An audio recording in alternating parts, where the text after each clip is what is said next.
Dear colleagues, honored guests, as a member of the university under which roof we are finding ourselves now, I have been assigned a great honor and pleasure of greeting you at the beginning of our conference and to wish you successful fruitful work. The theme that gathered us is very relevant and important. Its many meanings manifest themselves in the basic concepts that are offered by the conference proposals. By that I mean the concepts of musical education, musical nomadism, and social visibility. At the end of the conference, we will see how many new interpretations of these concepts will be introduced. Music is fortunately an infinitely deep, large space that challenges us to deal with it. Having that in mind, I wish you, dear colleagues, to find the right exits from the labyrinth of musical presidency. And now I will ask Professor Rodanu to announce our first participant.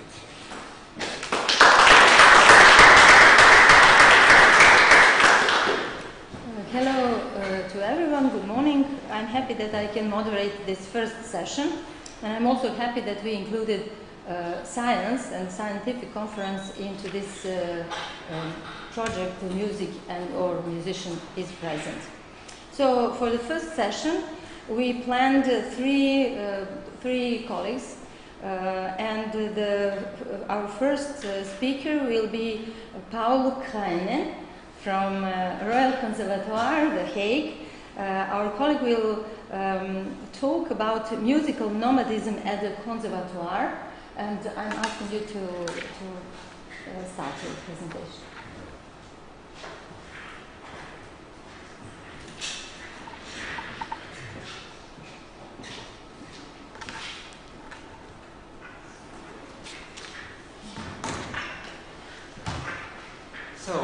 Well, thanks for having me here in beautiful Novi Sad and in the context of this project, wonderful project, the DEMUSIS project. I would like to share with you some insights from a book we recently published at the Conservatoire. It's this book, but on the next slide, you can have the cover. And I think the topic of the book resonates well with the aims of the DEMUSIS project, if only by its awful title, The Promise of Music. Hopes and expectations in higher music education. And this book consists of 18 articles and essays from students, teachers and staff of the Conservatoire. There is also a preface of Stefan Gies, Chief Executive of the AEC, the European Association of Conservatoires. Now, looking at curriculum reforms in higher music education in the past 2 decades, we may distinguish several waves of reforms, not necessarily happening at the same time or the same order at every place, but following broader developments in culture and society and in national and European education policy. In the last article of the book, Marlon Titre, our head of the classical department, describes how at Dutch conservatoires, a first important wave of reform took place with the integration of research as part of the implementation of the Bologna process.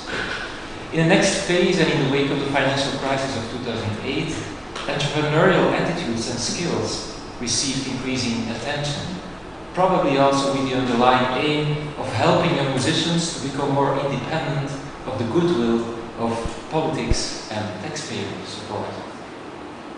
Today we could say we entered a third wave of reforms that extend the notions of research and entrepreneurship to concepts of citizenship and social engagement, leading to the concept of the musician as a maker in society, as it is conceptualized in a recent article and used as a theme of an overarching European-funded project of the AEC.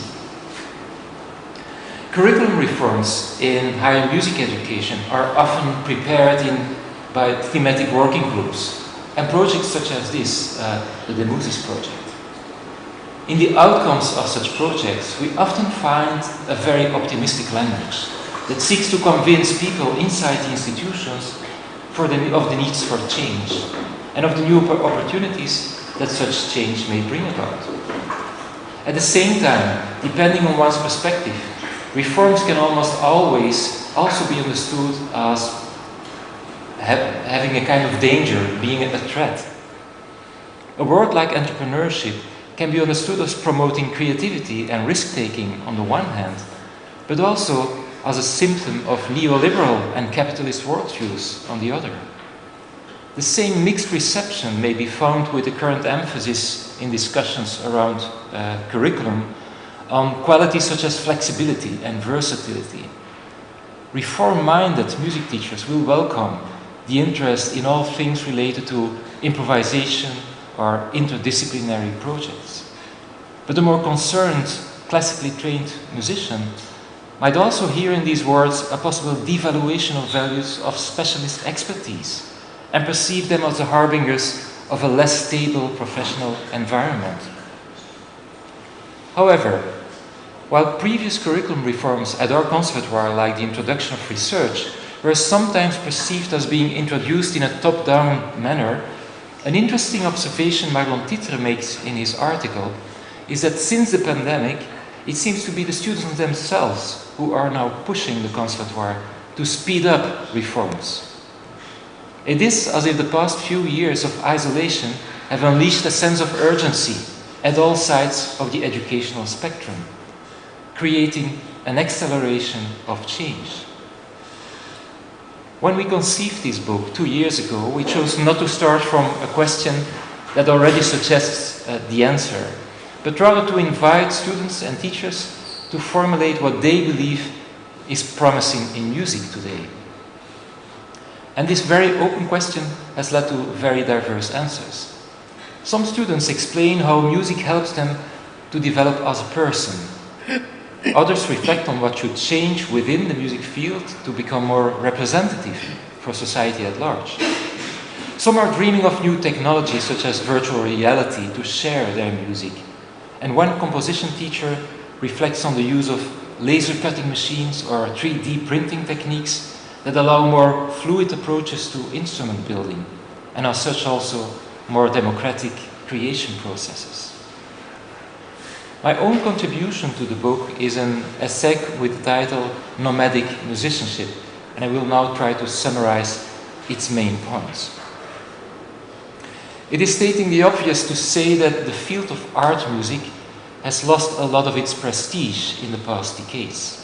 And with art music, I indicate fields such as classical music that are not only or primarily motivated by commercial interests, which also implies that they at least partly rely on funding of different kinds, the governmental or private.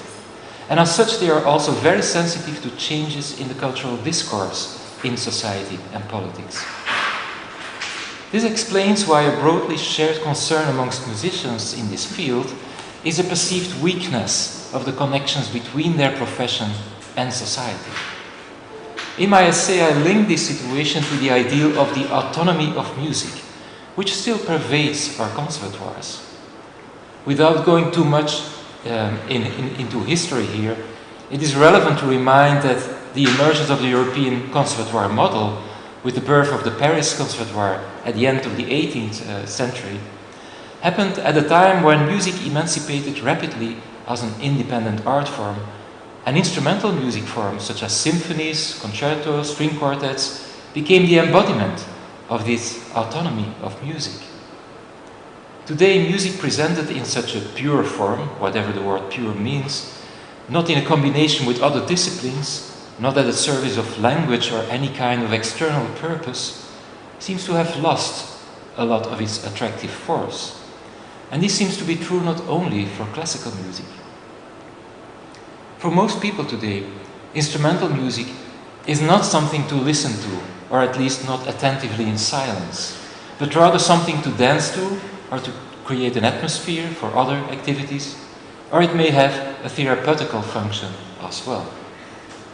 In this regard, it might be disturbing to see how much higher music education is still investing in labor-intensive instrumental repertoires and craftsmanship.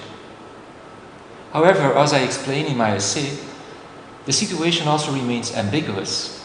Classical music has been declared a dead art form many times, and while its audiences have indeed been aging and declining, the field still shows a remarkable resilience, at least if we look at the supply side. And I believe this is often not very well understood by sociologists of music. From a socio-economic perspective, it is difficult to explain why so many young talented musicians are still applying for the conservatoire every year. But as we can read in this book and in the contributions of the students, there is something in the doing of music that still remains very rewarding. Therefore, I believe the vitality of this field is much more dependent on its makers than its audiences today. And this might be slightly different from the situation in the commercial field. Nevertheless, it also seems that the newest generation of our students is searching for new connections, for ways to share their passion felt inside the music with the world in better ways. And it seems that this long-held ideal, the autonomy of music, is no longer felt by them as something to defend or to worry about. 1 year ago, I did research into the choices our master students make in their so-called master projects, which is a combination of research, professional activities, and artistic development. I was surprised to find that in a bit more than half of the more than 120 cases, of which a large majority came from the classical department, projects were chosen that aimed at making crossovers to other musical genres, other artistic disciplines like dance or theater or poetry, or to topical subjects such as climate change or gender-related issues. We also see a search for a possible, what I would call, aboutness of music among students.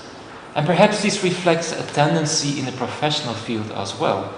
Music festivals since long work with thematic approaches, and this only seems to be intensifying, as if today's audiences need some kind of theme to connect to the music. And it's clear that this goes against the famous quote of Igor Stravinsky that music is incapable of expressing anything but itself. However, this aboutness shouldn't only be understood as a more programmatic approach of music, but rather as an attempt to make it part of a larger context. And this may also be realized through focusing on changes within the musical creation process itself. For instance, in the book we can read the concern of many students about the lack of diversity in classical music, or of the capitalist mechanisms to which the classical music field is subjected as well. And as we can read in the article by one of our teachers, Richard Barrett, in contemporary composed and improvised music, there seems to be a shift of the focus from what music can be, the typical 20th century focus on the musical material, to how it is made. And with this question of the how, also ethical considerations start to come to the table. Who is involved in the making of music? What is the relation between composers and performers in a creation process? And can we still fly around the globe whole symphony orchestras in times of climate crisis? Students also increasingly display an awareness that valuable knowledge is to be found outside the domain of music. And so they engage with health and well-being studies, sports sciences, culinary experiments, and many more. And all this explains why we suddenly have this wide range of possible new connections to make to other knowledge fields, other artistic concepts, other communities, and it is very clear that conservatoires cannot accommodate all these possibilities at once. The result is what I call a more nomadic behavior of our music students. They start exploring possible new connections in pragmatic ways, depending on the opportunities and the expertise available in their direct environment. This nomadic musician is driven by a combination of curiosity, insecurity, scarcity, but perhaps also abundance of resources, and above all, a desire to make a meaningful contribution to the world they live in. These more nomadic approaches lead to less predictability. How do conservatoires cope with this? What should be the core of music curriculum if valuable expertise is often to be found outside the conservatoire? I currently see three general, often complementary tendencies of a reorientation. The first is the emphasis on so-called meta-competences, These can range from problem-solving, reflective or communicative skills to aspects of citizenship and social engagement. A risk of using such heavy words is that they remain too abstract or maybe also a bit sloganesque, or they may appear far more complex to realize when transposed to concrete situations. Social engagement may also come into conflict with values of artistic autonomy or quality.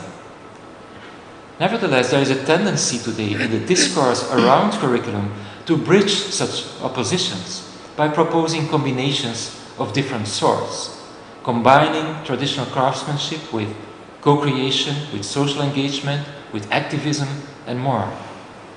In the article I mentioned before, The Musician as a Maker in Society, not in this book, the concept of partnering values is proposed. And I think this is very interesting as a concept. Although I also wonder if we should only think about adding up skills and competences. Taking into account the pressure on curriculum, perhaps we could also imagine programs where we make choices and adjust existing norms and standards to make room for something new. A second feature of the reorientation is to be found in the greater responsibility given to students to define their own learning trajectory. So-called student-centered learning promotes autonomy of students. And our experience in The Hague with such approach, especially at the master's level, is that it may indeed stimulate ownership and foster experimentation and autodidactic learning, especially when students search beyond their own discipline. A possible drawback is that students sometimes lose a lot of time reinventing the wheel, or in the worst case, getting lost in possibilities. Therefore, giving more autonomy to students, it can never be enough. I believe it is a responsibility of our institutions to bring together musicians, researchers, and experts around specific topics, such as the role of music in public space. This may lead to new so-called communities of practice, perhaps even to new professional profiles that are quite different from the ones we are familiar with. A third form of reorientation can be found in project-based approaches of curriculum, of which we saw maybe a small example in the bootcamp this week. And this strongly resonates with the notion of the nomadic. The central idea of project-based education is that people learn by doing, and that real-world situations can offer a context to integrate a diversity of skills in a holistic and a reflective way. Project-based approaches often oppose the ideal of the autonomy of music, because they usually start from an already existing context that to a large extent determines what is possible. Yesterday we saw some examples of this, of students from the bootcamp. Another example with which we have some experience in The Hague is music in healthcare. Performing music at the bedside of a patient requires insight into the situation and the background of this patient. It requires also empathy, and it's clear that this will have an impact on what is possible artistically. A crucial question to ask in relation to project-based education is what provides the ground or the continuity in curriculum. If an educational program becomes a project, to what extent can it really prepare for a future practice that will probably consist of very different kinds of projects? In search of an answer, most conservatoires will look first at the traditional craftsmanship as a starting point, from which new orientations can take place. So it is about developing social competences as a pianist or as a percussionist. It is about finding a role in a community through doing local projects as a composer. However, some institutions are also experimenting with programs where the instrumental thinking seems to be less central, or where the focus is more on these specific contexts, or curatorial approaches, which is already much more common and familiar in the visual arts. In most cases, mastering an instrument and musical skills is still a requirement to enter such a program. But on the long term, perhaps this might lead to a fundamental change of the perspective. And only time will tell to what extent this also can lead to new musical professional profiles. I think we have to acknowledge that student-centric and project or context-driven approaches are still too much in an experimental phase in higher music education to properly evaluate their impact on professional music practice. And I believe this is something to monitor and evaluate in the near future. Personally, I also believe it is worthwhile, and in our search for a new grounding of the curriculum, to return to music itself. All students and teachers that contributed to this book seem to share a trust in what I would call the resonating power of music. And I would argue that this power precedes any social, communicative, or therapeutical function of music.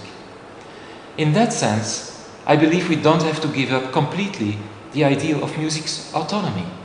Because this ideal is not only a cultural construct or an invention of idealist philosophers or composers, but also an expression of a universal human sensitivity, a musicality that can resonate beyond borders of identity, language, and yes, also musical culture, at least if we create the conditions for it. If we still believe in this ideal, and I was very happy to hear from some of the students that many of them seem to believe in this ideal, then reinforcing the social but also the political trust in art music needs the making of music in different ways and at different places, but also advocating to create the conditions, including financial ones, for art music to resonate at these different places. And for this we need projects like the DEMUSIS project to offer us the living examples of how art music can contribute to society. I thank you for your attention.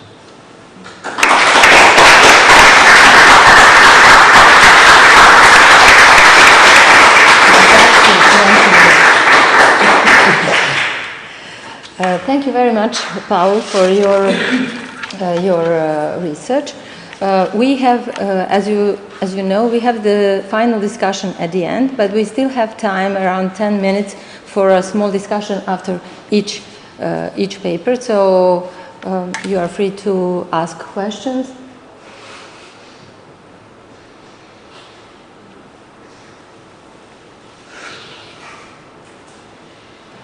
If you don't have questions, I have one. So 10 years ago, we printed a book, me and my collaborators, Music and Media, and in the, preface, I wrote that we all worked in TV, newspaper, radio, and we went through very long road. We did everything like by learning by doing. And I said this book is to avoid learning by doing, to make a shortcut, and to help those who will go to work at the television and at radio, not to do all the long way that we did. Now you are suggesting that we should go back to the,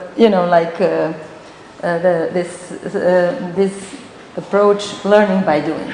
Could you explain? Should I print another book without this idea, or should I stop printing the book, which will be the shortcuts for any kind of? Well, I think in general there's this increasing interest anyway in student-centered learning, and one of the consequences, and that's what we see also in the Hegel student-centered learning, is that all these new interests are emerging from students themselves. They want to connect with all these different topics and so on. And if you would like to avoid that they have to reinvent the wheel, so to, as I called it, well, then you need more than one book. Then you need a whole library, I would say. So there is no other choice, I would say, to at least give some freedom to students to explore possibilities. And it's not only students, I believe. I think it is the same for all of us. We all, as teachers or as researchers, are researching or are searching again of what the role is of music, or what that role can be. So I think we are all learning by doing, to some extent. But as I also said, we have now some years of experience with this master project, which is gives lots of insights. And indeed, one, at least in my perspective, Martin can tell something about this, René can tell something about this as well. What I found the most positive outcome of this approach, and it's really about, to some extent, learning by doing, in the sense that they all have their own research project, which is really a free zone to some extent. They have to connect it with their artistic main subject, but what they do is, ultimately, it's their choice. The same for the professional activities. They have lots of freedom. And what we see is that the positive outcome is that they indeed become much more enthusiastic about what they do, first of all. And their learning becomes, in a way, also more efficient, I would say, because of their enthusiasm, their focus, So we see it happening, how the learning by doing triggers something. So I strongly believe that it's something powerful. But I also agree that's what we try to do with what we call master circles and focus areas, is that we try to bring together expertise around certain topics. Mm-hmm. Although that this is a working point, it's something we have to continuously work, also in terms of what is professionalism. If we, for instance, like the students went out in the city this week in the boot camp, what is professionalism if you go out as a musician and work in a shelter or in a kindergarten? I think these are crucial questions to answer in the near future. So we need to come up with new notions of what is professionalism in new contexts. Mm-hmm. And we only can learn that by doing, but also by bringing together all the necessary expertise that is available. So who was first? René. René? Maybe René? And then... I would like to make a strong plea for reinventing the wheel all the time. But then what not should be part of reinventing the wheel is to apply the right set of questions. And I think that's basically what our main task is, that we help the students to apply the right set of questions to either to develop the research part or their artistic development, or moving on in the professional domain. And that will help them to reinvent it much better than just relying on the fact that, oh, we've done it already 10 years ago, we know how it should be done. It's the set of questions that I think is crucial, and that's what we have to transfer. And therefore, this DEMUSIS week was basically that we share with the students a set of questions that can help them to not reinvent, but to orientate themselves in a new context with, I think, Paul just brought up as the main question, how can you not corrupt your professionalism or your musical skills in that context. Thank you.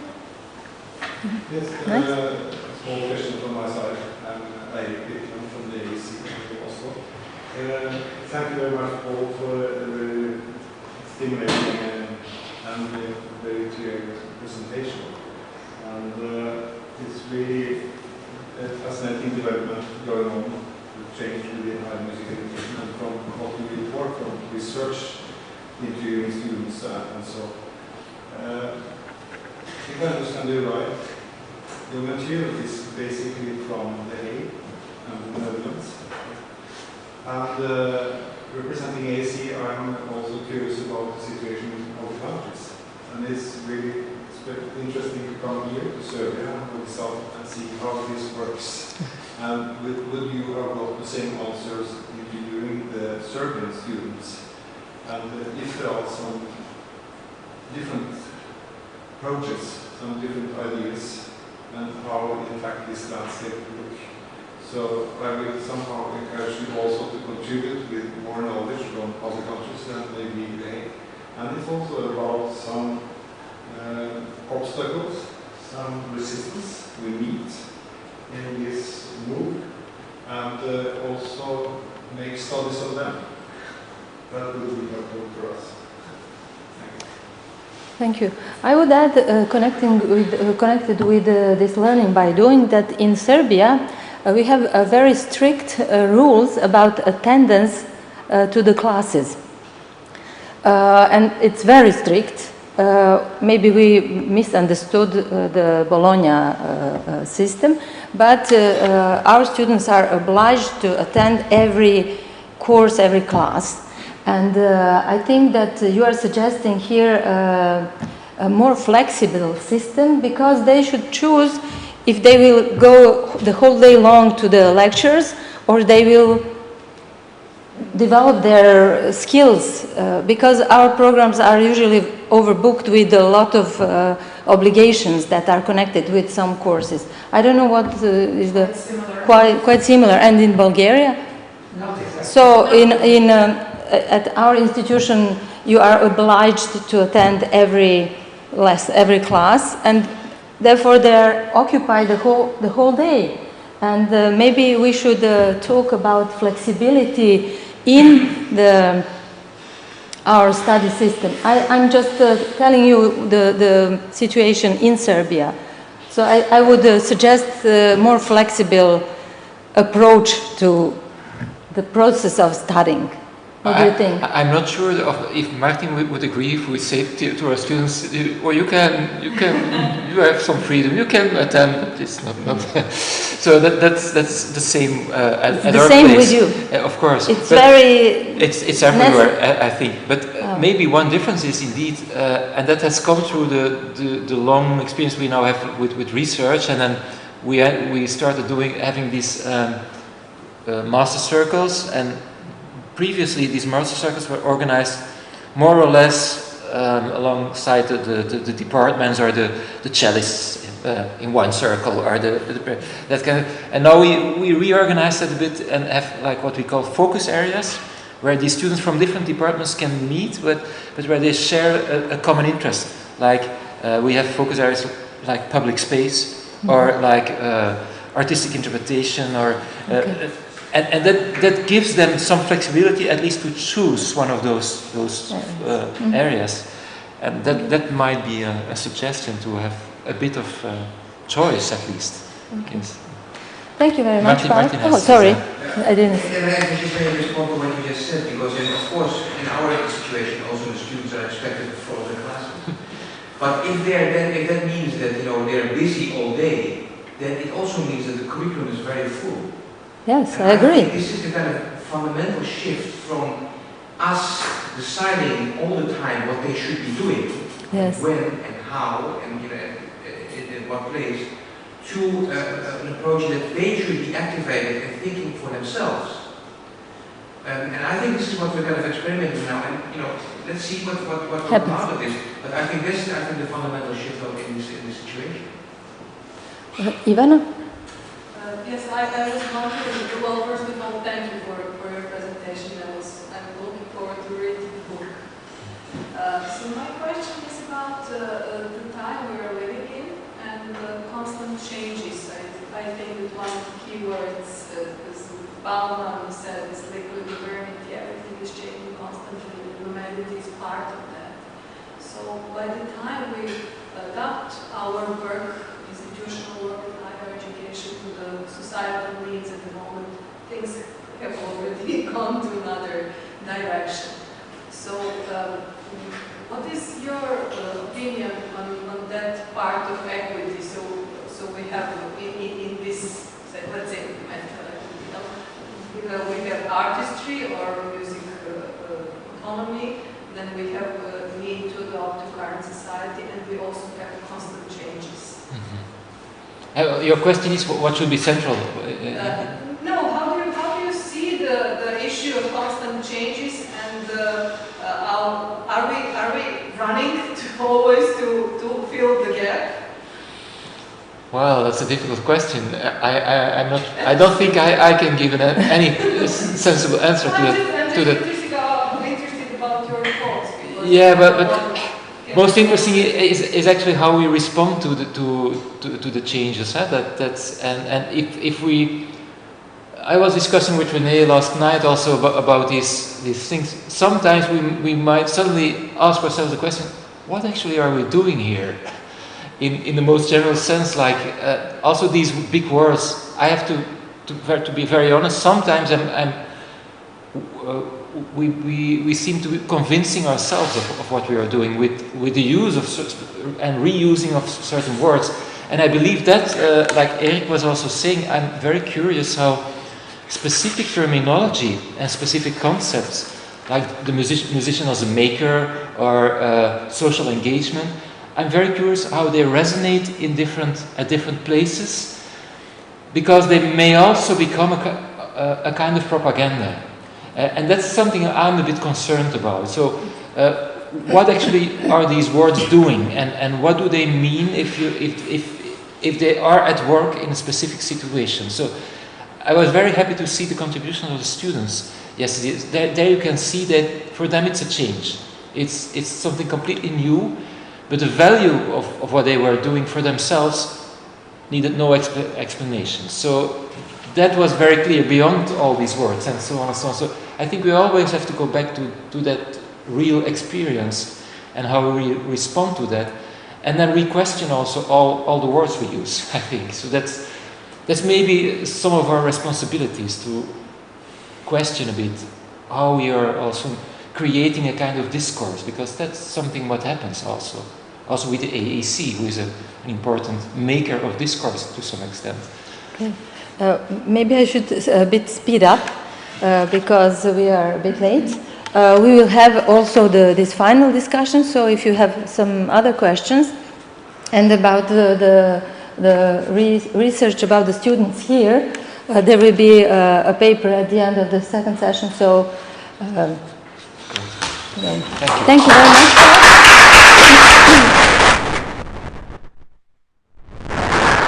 So I'm inviting our next speaker, that will be Lina Navickaitė Martinelli from Lithuanian Academy of Music and Theatre, and the title of Lina's research is Being a Piano Activist and Other Ways to Connect to Social Realities. Lina? Thank you very much, and good morning, everyone. I'm going to stand. I don't know how else to keep your attention having this gorgeous view there. I'll try to occupy as much space as possible. So we shall deviate now a bit from educational matters, because the focus of the present talk is the figure of the classical music performer, pianist or not, as a potentially significant part of socio-cultural life, not necessarily at the academy environment. Through the course of music history, cultural and professional role, as well as the function of a music performer, has been perceived in various ways, and this process is an ongoing one. Especially the social function of the musician is a question subject to numerous variations, depending on history and geography, and reaching far beyond musically inherent roles. One premise of this paper is that the common opinion is that of perceiving an artist as someone who doesn't really have social responsibility and is kind of above everything, sort of a divine being. Another premise of the paper is related specifically to classical music, which, differently from popular culture, as well as theater, film, or literature, has always been treated as a much more abstract, non-narrative, and hence less or totally non-ideological type of art. More precisely, my talk is about the ability and willingness, or the lack thereof, of classical musicians to employ their cultural and social status of opinion leaders, as well as various tools of publicity in order to promote political, cultural, or social causes, the importance of which they believe in. And by the way, the phrase piano activist that you see in the title is borrowed from one article about the pianist Igor Levit, of whom you will hear later on. So the notion of a music performer-interpreter, as we now understand it, is the product of the modern era. This figure became visible as late as in the 18th century and gained cultural importance in the 19th, when contemporary performance art was formed with its idiomatic ideologies and practices. And it is at that time that performers' role started being kind of completely autonomous in the socio-cultural processes. So the history of music interpretation is rather short, and the attitudes towards this cultural phenomenon have been constantly and rather dramatically changing in the course of time, as well as interrelations among music creators, such as composers, performers, and those who evaluate their art, whether as listeners, music critics, or music scholars. However, the most recurrent cliché about the performance art would be considering a performing artist a mediator, a medium between the composer and the listener. So when we think or speak about the performing of music, we rarely conceive the act of musical performance as something meaningful in its own right. This is hardly surprising given our long-time veneration of the musical work as the essential cornerstone of Western art music. So the conviction is that musical meaning resides specifically in its objects, that is, musical works, and it leads to the implicit assumption that music performance plays nearly no part in the creative process, but is simply the medium through which a completed and autonomous musical work must pass in order to reach the listener. Thus, the musical performance is thought as a one-way system of communication running from the composer to listener through the medium of the performer. A crucial concept in the just described paradigm of performance is that of mediation. Since music making and listening were not so long ago social activities with rather strong religious or ceremonial connotations, it is little wonder that music of the Western classical tradition still bears the imprint of this culture from which it sprang. More than that, the tradition of relating art with the sacral context manifests itself through centuries of continuous usage of theological concepts and metaphors in art-related discourses. In this respect, our times also can be seen as a natural continuation. The historian Tim Blanning, in his book The Triumph of Music, offers a convincing history of music's sacralization, the process that was happening towards the end of the 18th century and by which, in his words, I quote, "culture lost its representational and recreational function and became an activity to be worshipped in its own right," end of quote.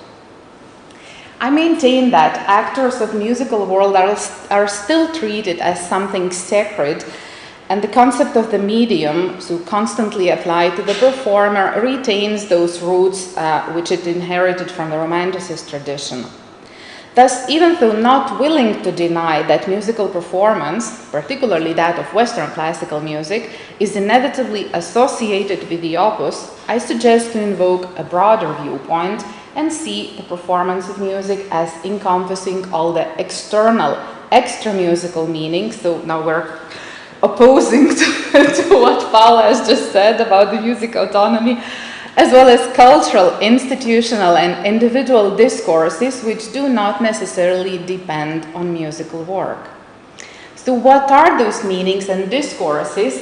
What do music performers actually do?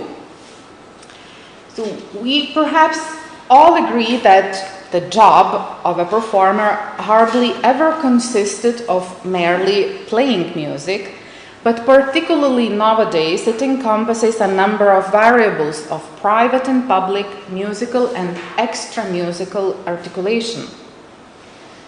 Performers have their own personality and inclinations, as people first of all, not as musicians. They're exposed to different forms of education and influences, starting from their teachers, parents. They develop certain technical and stylistic abilities. They find certain repertoires more suitable than others. They confront themselves ideally or sometimes even personally with composers and their requests and indications. They have to take into account social demands to given repertoires, which can also not be of strictly artistic nature, but be related to politics, fashion, historical circumstances, and so on. They also, intentionally or not, develop a public persona, consequently generating a reputation and social expectations that transcend the mere musical performance. And finally, and particularly nowadays, they create a number of media interfaces that allow the public to access all the previously listed features. concert publicity, recordings, websites, interviews, and so on and so on. Now, it goes without saying, each of these variables produce several different, yet often interrelated discourses that make performance and performer extremely complex and dynamic concepts whose understanding inevitably requires a broad idea of musicology.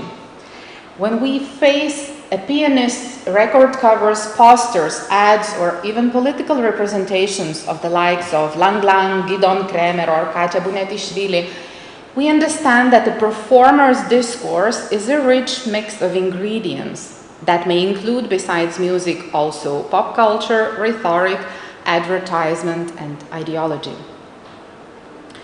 One must keep in mind that there exist many other intermediaries in the previously mentioned communication chain nowadays, such as musical managers, producers, recording engineers, and the interrelations between them and the performers vary to a great extent depending on specific personal, cultural, and economic circumstances.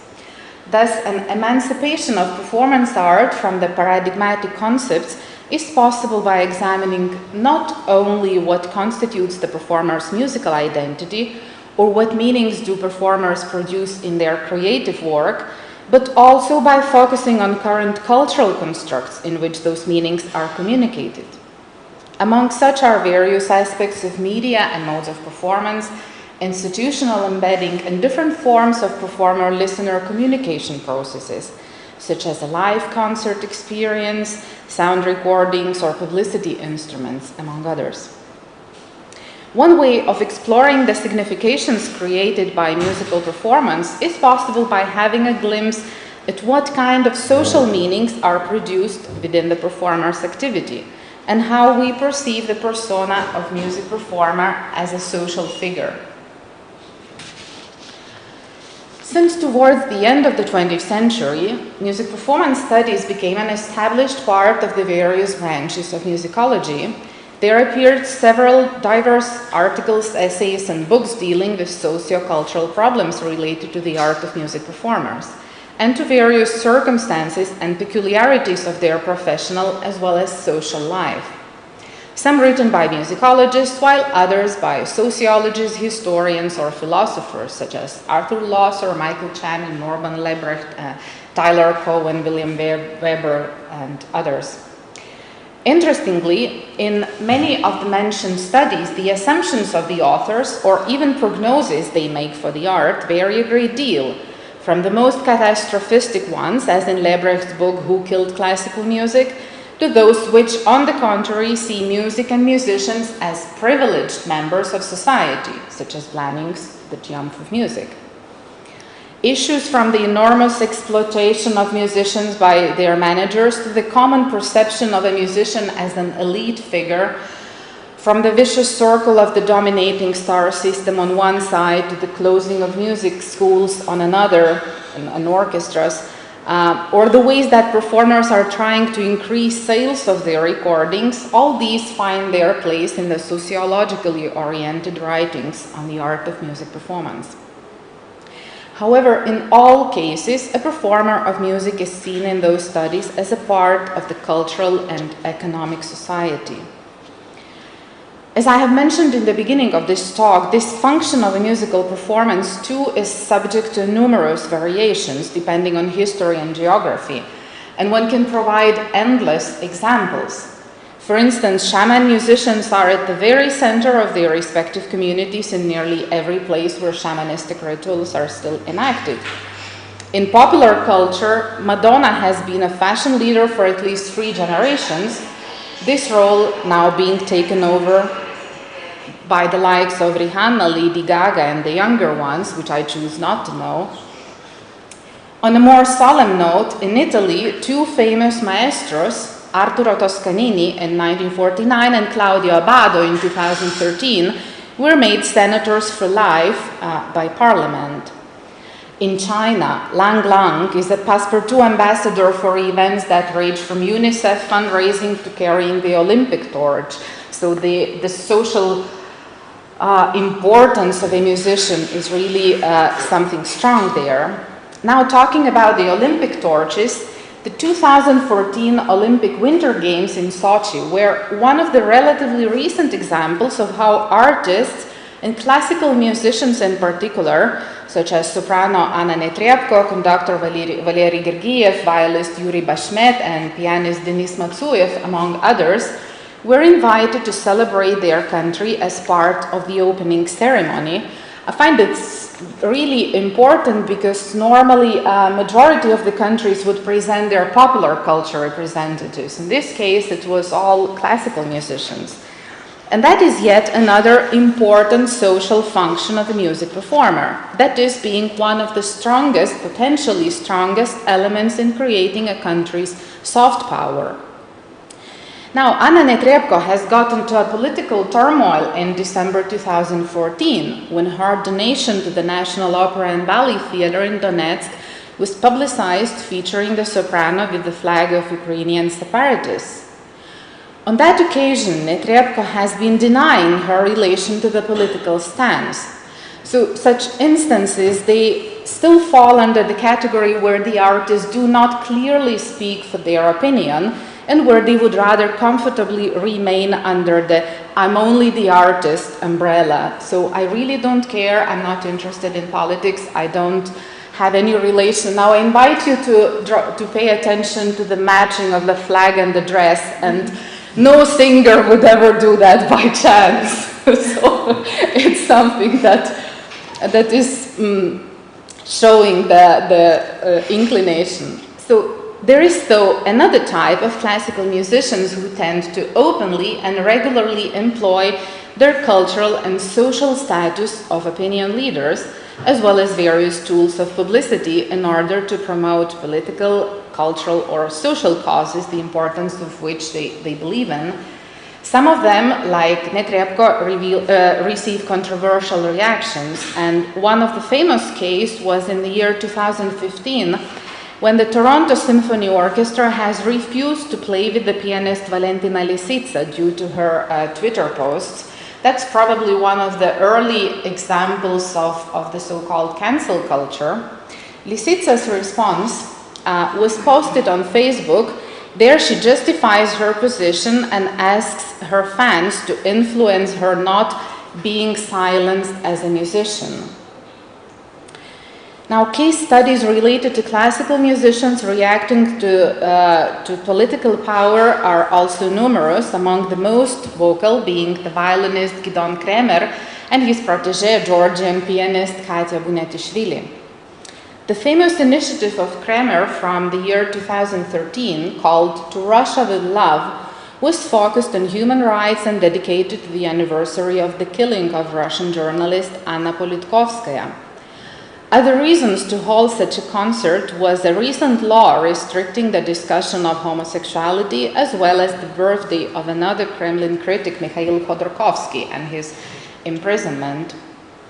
Obviously, there are plenty of other examples of political and ideological tensions.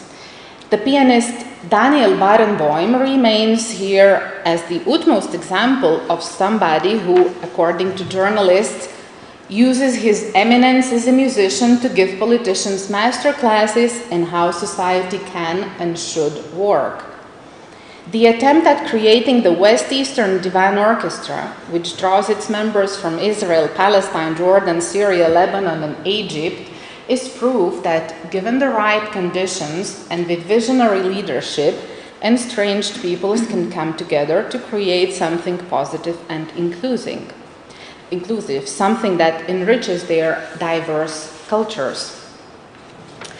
Not to mention that I come from the country, the independence movement of which back in the late 1980s was led by a pianist and musicologist, Vytautas Landsbergis. The prevailing attitudes from then until now was, goodness, the pianist is leading us. How can such a horror even happen? Because he's not supposed to understand anything in politics or economy or anything of that sort. Now, instances of taking a role of an influencer, but more on the side of mass market appeal and not necessarily venturing into ideological matters, are surely more. Such pianists as Yu Wang and Lang Lang could be mentioned, especially the latter, for his wish to promote his culture. So here in the slide you see something that Lang Lang has been posting on Facebook for a long time. These were so-called Mandarin Mondays, where each Monday he would try to teach his huge audience of fans his native tongue. One word per Monday. Now, quite differently, Igor Levit has, at least in German-speaking countries, become a political figure and social advocate. He's not only considered one of the distinguished pianists of the century, but also a familiar face on mainstream TV. He participates in political panel discussions, articulates his leftist worldviews on a highly popular Twitter account, and entertains the annual political gathering of the Green Party by playing Beethoven's Ode to Joy. His involvement in day-to-day politics also includes traveling to refugee camps and even receiving death threats. What is important is that Levit is very vocal about his political and social activism, and he bases this vocality on the conviction that, I quote, music has astonishing powers of communication, but it cannot name things. To be free requires employing your own senses, to hear, to see, to feel, to smell. Music allows us to feel this kind of freedom, but music is not a substitute. It cannot be a substitute, nor for truth, nor for politics, nor for human understanding and sympathy. It cannot be a substitute for calling racism racism. It cannot be a substitute for calling misogyny misogyny. It can never be a substitute for being a wakeful, critical, loving, living, and active citizen. Not by chance he is here with the performance artist Marina Abramovic, because, as I said before, and particularly performance art, now it's not musical performance, it's a different term. This is one of the most social and activist forms of art, where one is expected to express a certain opinion and a certain stance. Now, it is obvious that it would be difficult to exhaust all the social topics and meanings of the event of musical performance and all of the components that contribute to it in one or another way. A musical performance is a much richer and more complicated affair than it is assumed by those who attend exclusively to the musical work and its effects on the listener. If we widen the circle of our attention to take in the entire set of relationships that constitutes a performance, we see that its primary meanings encompass much more than just the piece that is being played. Today, performers transmit meanings through an increasingly wide variety of media, some of which are more or less socially directed, whereas other media appeal to listeners' sense of individualism and their craving for internal, personalized engagements with musical sounds. None of these meanings should be separated from the meaning of the sounds, as well as from the understanding of the overall activity of performing or consuming music. Now I will ask to prepare the video that we need to connect from another computer. I was hesitating literally till the last moment which video to play, because I wanted you to hear the music and to see someone who is active in his views. The inspiration came from the yesterday's bootcamp students' performances, because they went to places where the music was not expected to be heard, and it has such a great impact on both the musicians and on those who listened to it. So a Lithuanian pianist, Darius Mažintas, is someone who's been a very mainstream pianist all his life, being even a bureaucratic figure, such a vice minister of culture, for instance, once. But now he says that for him it's only interesting to play music where it can say something more than just the music played. So he goes to jails, for instance, and he finds, well, very particular energy there to give and to receive. And he feels that this is much more important than just going to play in a philharmonic hall. So the video that you will see is Darius Mažintas playing in a destroyed city of Irpin in Ukraine.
I thank you for your attention.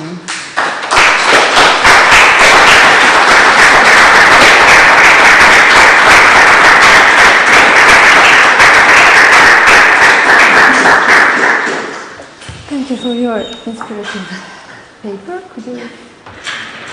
So, questions?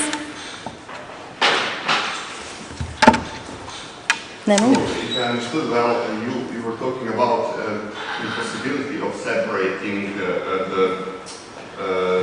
musician's statements from meaning of statements from the musician's sound. So those are inseparable things.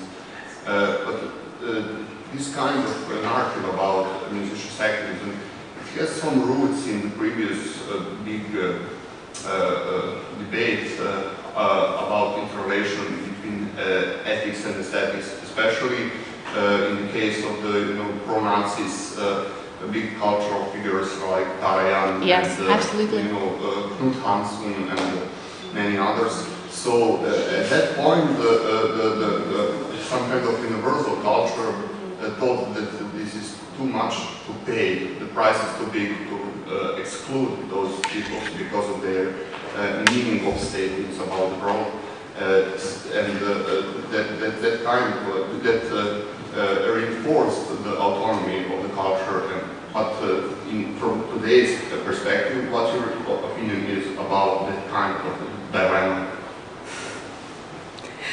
Well, I don't know how open I want to be about it. My point here is that I wouldn't want to really discuss about the pros and cons of the cancel culture. What I want to say is that musicians should perhaps not hide under their status as this semi-divine being who is just there on the cloud and does not care, either does not care about anything or is not thank you for the word, responsible for what he or she does. So in that sense, I would more, for instance, respect Valentina Lisica in the case rather than Anna Netrebko, because Netrebko does the same as Lisica, but she hides under this I'm just an artist thing. So at least Lisica states clearly what she thinks, and there it's the consequences, either there are some or not, but she said what she wanted. I think that no piece of art, and especially no artist, is born in as tabula rasa. We all have our context. We are brought up by certain context, ideologies, families, religious background, and so on and so forth. This all forms us as personalities. And if we want to put that personality into the art we are making, we're creating, I think it's inseparable in that sense. It merges, of course, with the artwork that's done before in case of performance, though with something, with the composition. More questions? So I would maybe just ask you shortly. I think 2 years ago we had a concert in Novi Sad. Ivo Pogorelic, the famous pianist, played the concert. So he is not on social networks. He doesn't have anything to do with the world. Still, we must admit that he is not really a kind of engaged person, politically or anything. How could you explain this myth that he built in his life? Because the concert hall was totally full, the tickets were very expensive. And could you name another person who did the same and, like, just because he was a myth, a man, a divine man? Is it possible in the future, this kind I can talk for hours about Pogorelic, and we spoke yesterday with the students here, of course, about him. He's one of my absolutely favorite artists. I may surprise you, but his fans post often on his behalf on Facebook. and he had his political statements as well very recently in February 2020. So he's not that disconnected recently from in the world. 2020. So it shows that 22. 22. Okay, I understood 2020. Sorry, no, Okay. just mistake. Sorry. So a few months ago. So he's not disconnected from the world in that sense. Now the myth of Pogorelic was created also as the combination of both his way of playing and his public image. It's a construct. During this famous Chopin competition, where he appeared in breaking all the dress codes, for instance, of a classical musician. So he broke the codes there in at least on two layers, both as performing, interpreting Chopin, which was not the way that the audience was expecting, and also by looking and behaving differently from a classical musician, or what's expected of a classical musician. So this combination of breaking the behavioral codes was something that really created this very sudden myth. At the age of 18, you know, he was already a legendary star. Yes. So, but you don't think that, I mean, I have this impression that he still nourishes this idea of a divine person. In a sense, yes, being kind of desolated. He lives in Lugano in Switzerland, so in really closed. But there were instances of that sort as well. The Estonian composer Arvo Pärt, he became even more desirable by the audience after he retired completely from the audience, where he just wanted to stay alone. Vladimir Horowitz, when he stopped playing, the audiences were crazy for his coming back. So the more you try to go into a shadow, the more people are waiting for you. So that's also an element of entrepreneurship. In a sense, yes, but I promotion. I wouldn't start saying that it's also a promotion. Yes, although it doesn't mean that Pogorelic or Horowitz did that on purpose. Okay, just like it happens to them, yeah. Thank you. Are there any other questions? So thank you very much for your inspiring.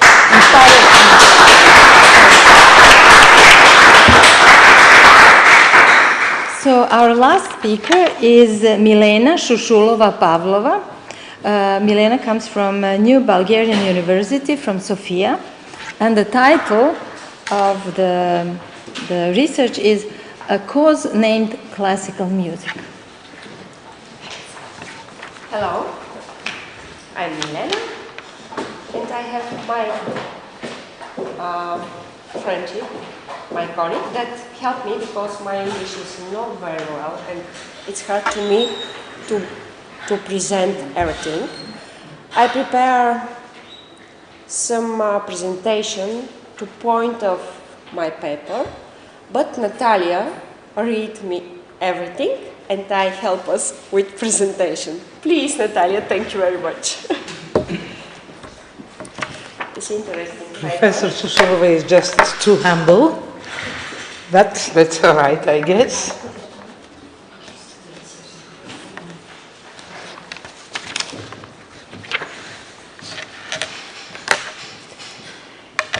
The paper, are you ready, Professor? Yes. Yeah.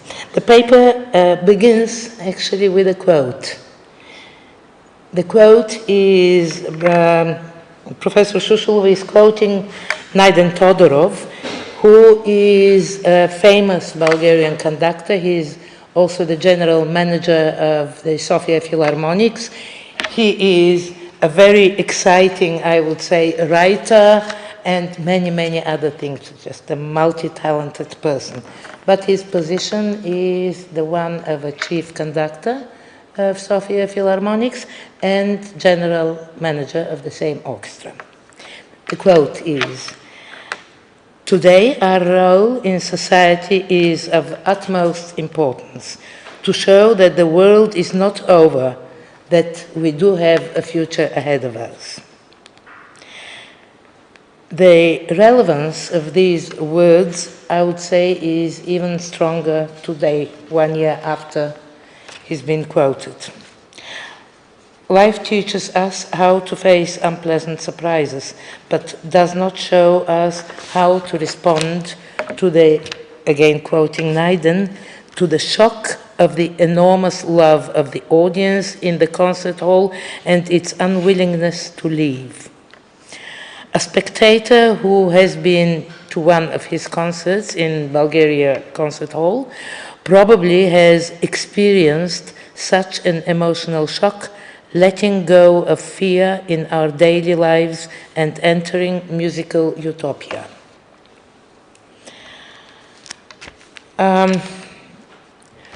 To obtain an understanding of the artist Professor Suslova is describing, she is giving you several quotations from the interview that Maestro Todorov gave to Kremena Nikolova. He is among the most outstanding conductors of his generation and an absolute favorite of the audience. He is an artist who does not like limitations. For him, music is either good or such which I would not be a conductor of. And in his creative bio, you can find diversity such as symphony works, operas, and projects with several of the best musicians from the pop and rock stage. Naiden Todorov works 25 hours a day, and one of his great loves is cinema. So we all know that he's a great fan of Star Wars, for instance. However, few people know that he is also a brilliant mathematician and that he likes museums and architecture, and that he does not take no for an answer. When asked if there is a refusal, he would answer, "I'm always worried about getting a refusal. And many people have refused something to me.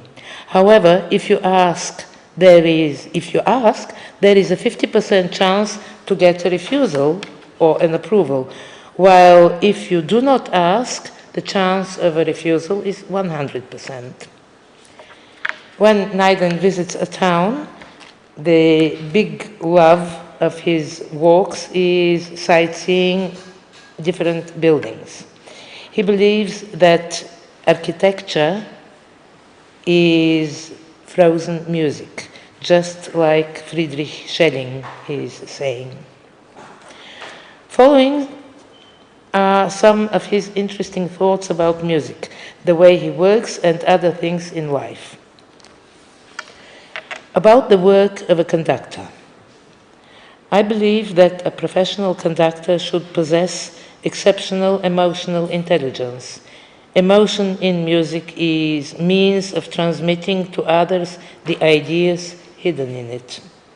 To be able to assess this idea, however, and to be able to draw out the right message, a conductor should have perfect language command of the music written in the music sheets. Richard Strauss, one of the most emotional composers of the first half of the 20th century, who was also a famous conductor, had a very minimalistic approach towards a conductor's means of expression and his external expression in the music.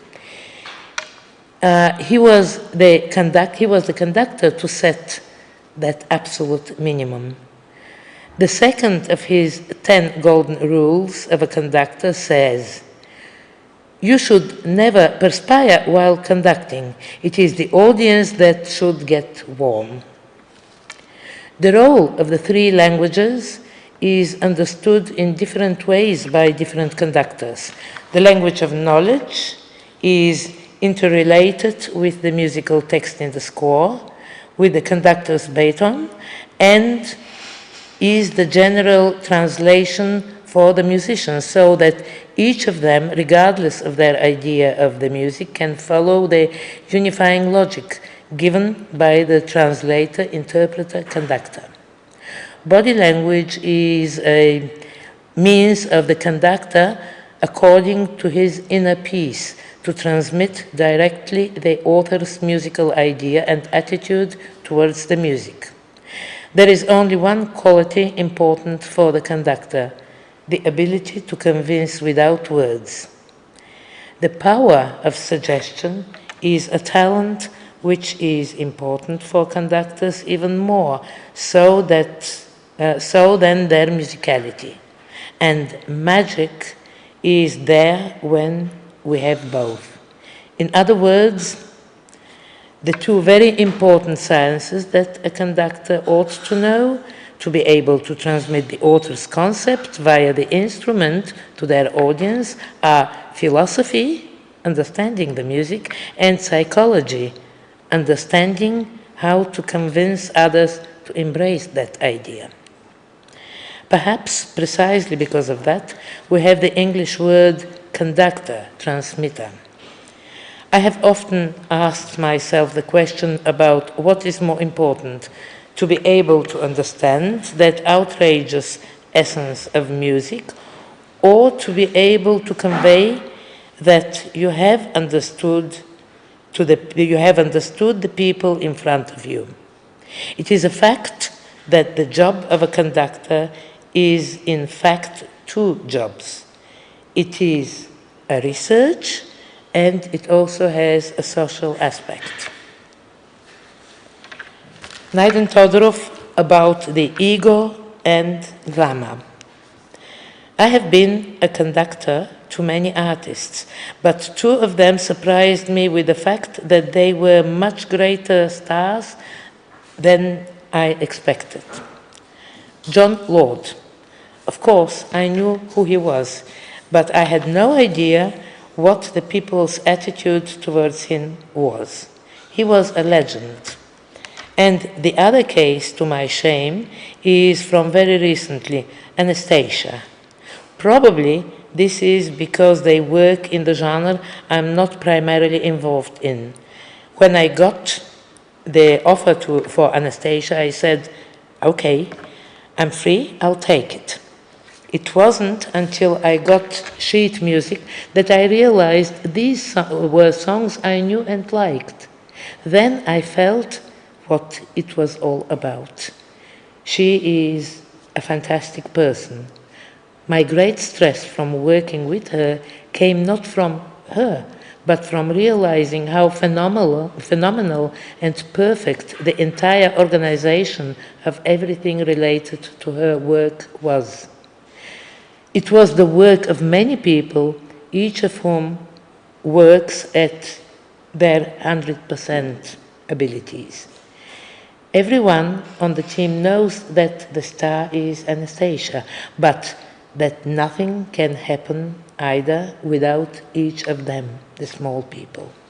And each of them works wonders in his or her field.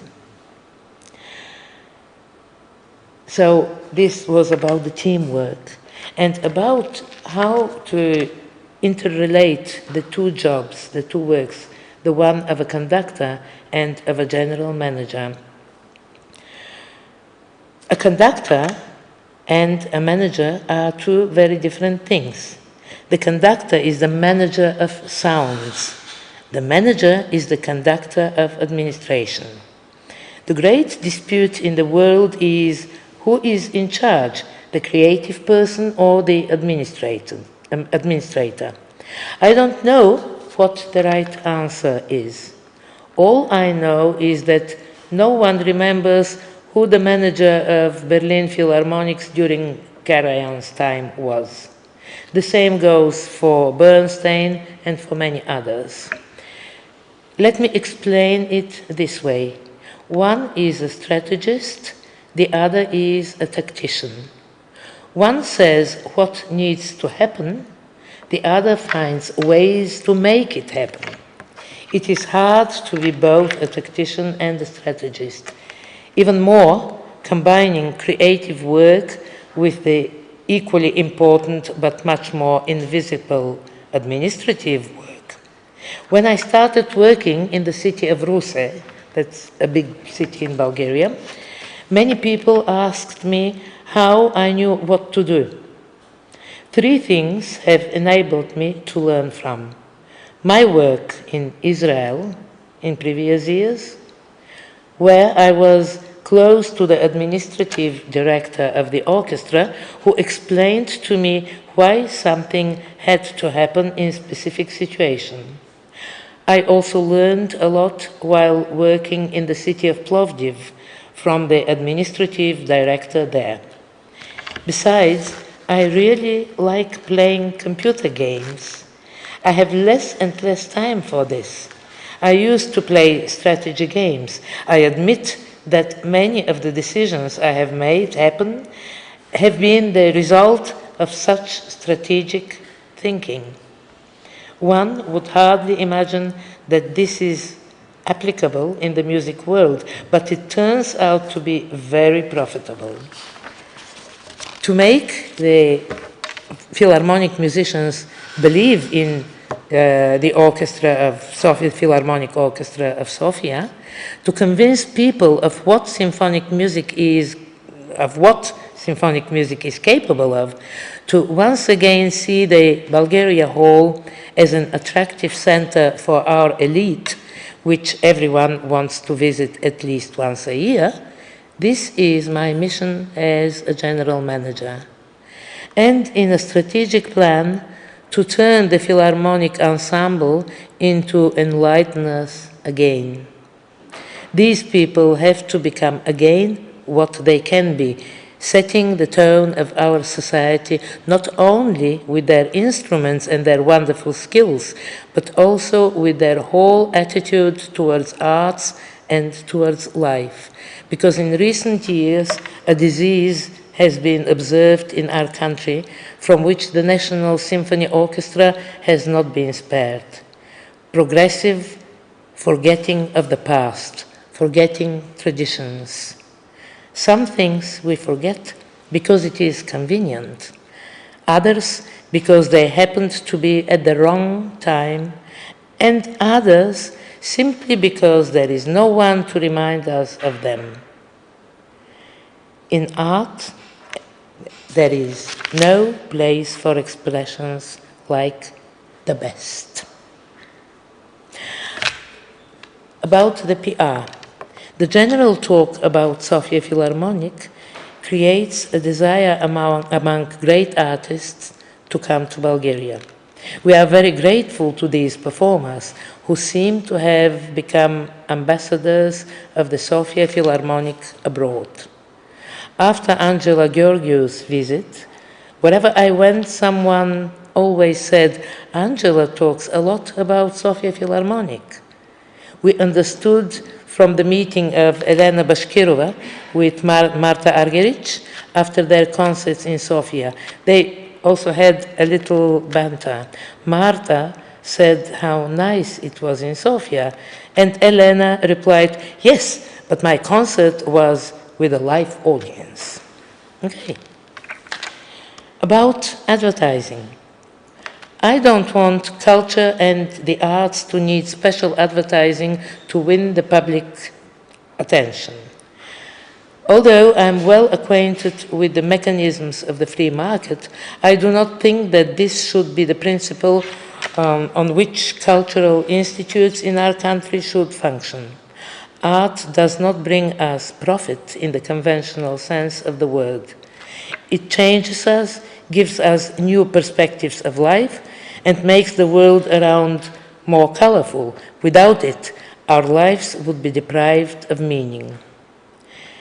Probably many of us do not suspect how much art influences us, even the question of lobbies.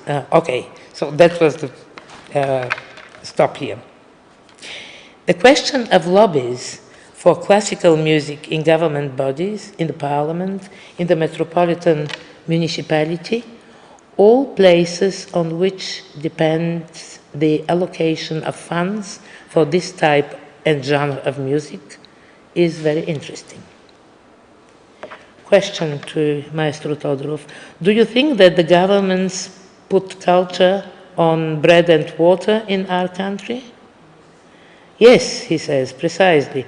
But it seems that not only the culture is put on bread and water, Poverty has become part of the world perception of people in Bulgaria.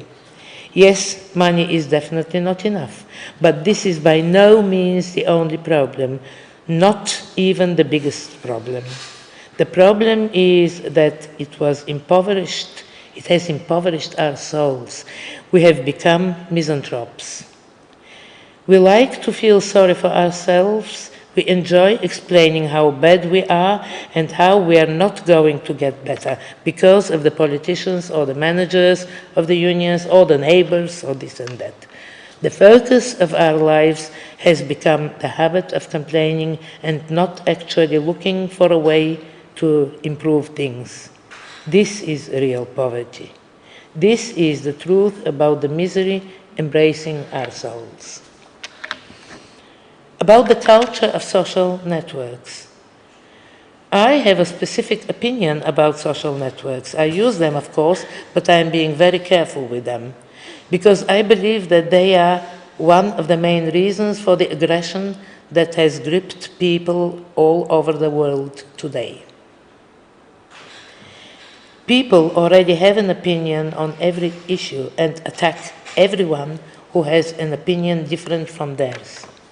I often wonder if we wouldn't listen to each other more often if we didn't communicate through a computer screen or a phone.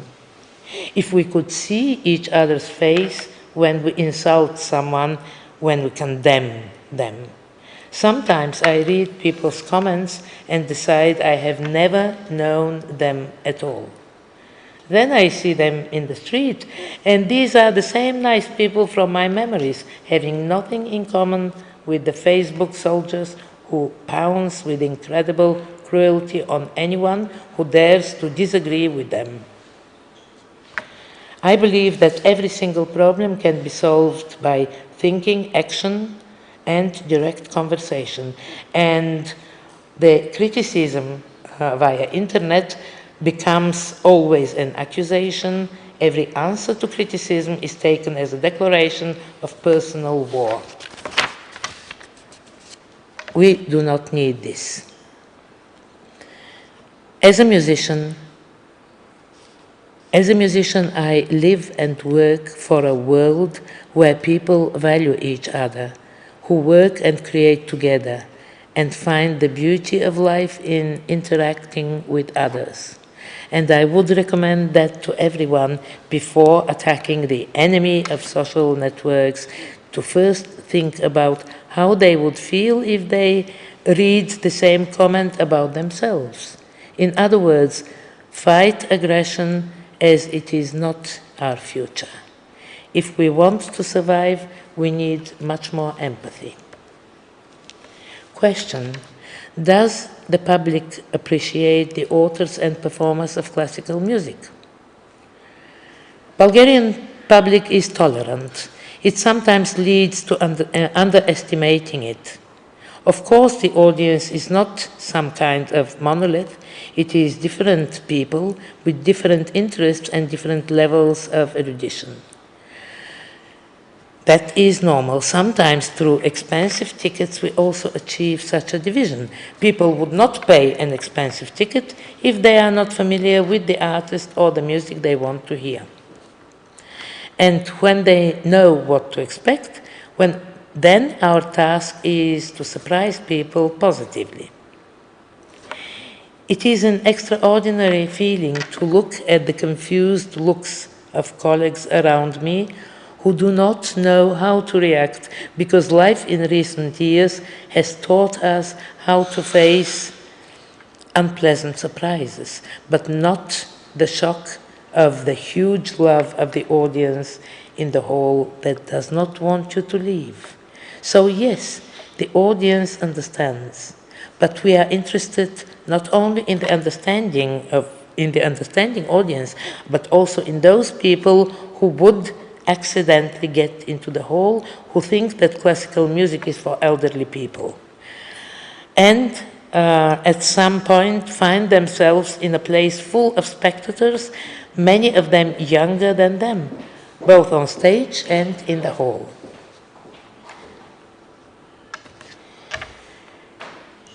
Does the audience know what the emotional exhaustion is for the artist after a concert in general?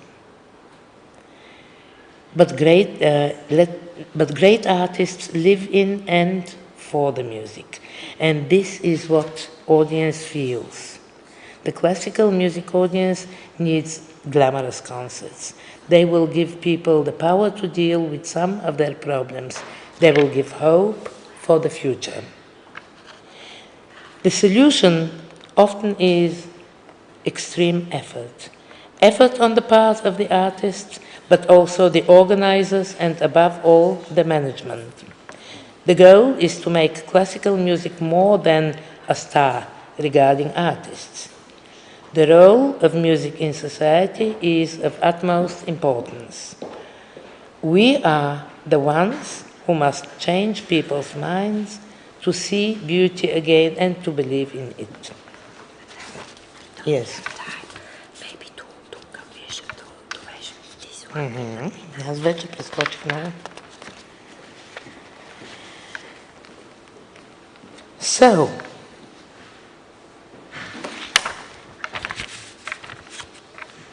to draw a summary, I would just read the last sentence, which is about culture and music. It is culture that creates our sense of stability, so that we can take to the sky without destroying ourselves in an attempt to jump.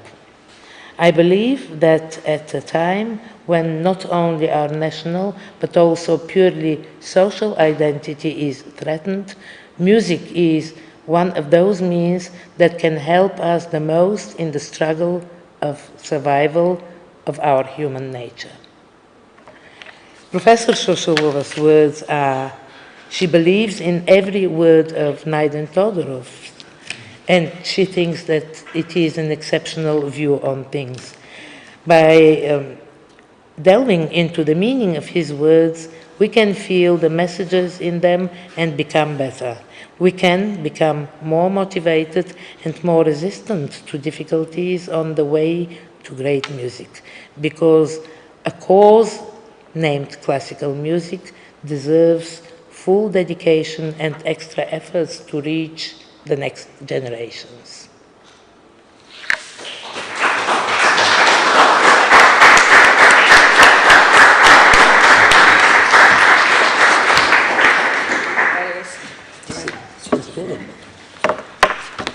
Thank you very much. We have heard a kind of theory of artists, and that is the famous conductor that is running the symphony orchestra in Sofia.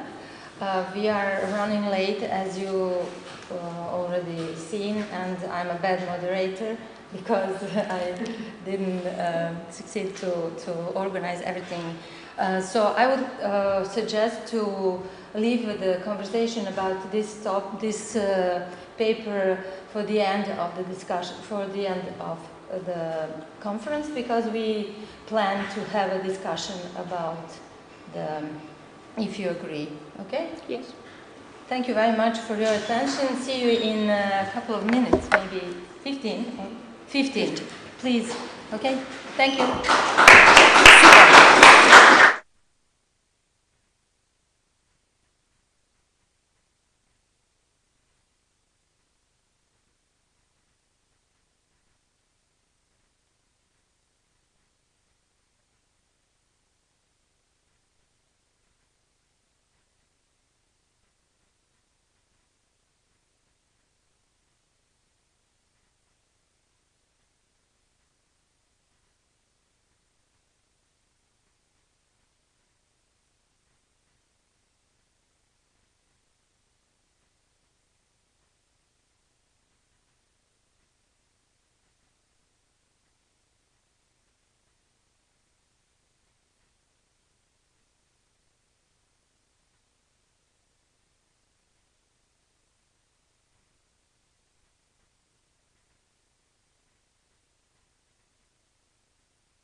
Welcome to this second panel, and also a warm welcome to those who are following us online. And I know for a fact that at least someone from Lithuania and Austria were there during the first panel.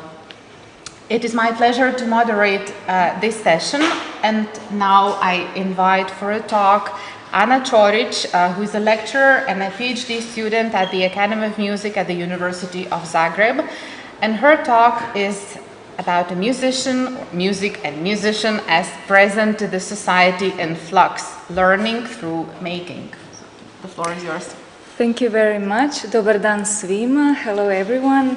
I'm extremely honored to having an opportunity to be here in European Capital of Culture, because I missed the European Capital of Culture in my own hometown in Rijeka in Croatia 2 years ago. So now it's really a good chance. It was a good chance to come.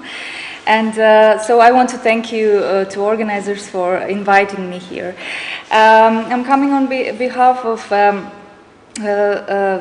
AEC project Strengthening Music in the Society, which was conducted from 2017 to 2021. I was part of the working group chaired by Helena Gont from Royal Academy in Cardiff, and we developed as outcomes two outcomes actually. One of them was mentioned in the first presentation. It's a journal article, Musicians as Makers in Society, a conceptual foundations for contemporary professional higher music education, published in Frontiers in Psychology, and also an annotated bibliography made of different resources that we used when we were exploring the topic. So I'm going to talk a bit about it, and also I would like to share my own vision of what meant for me to learn through making, to be a musician as a maker,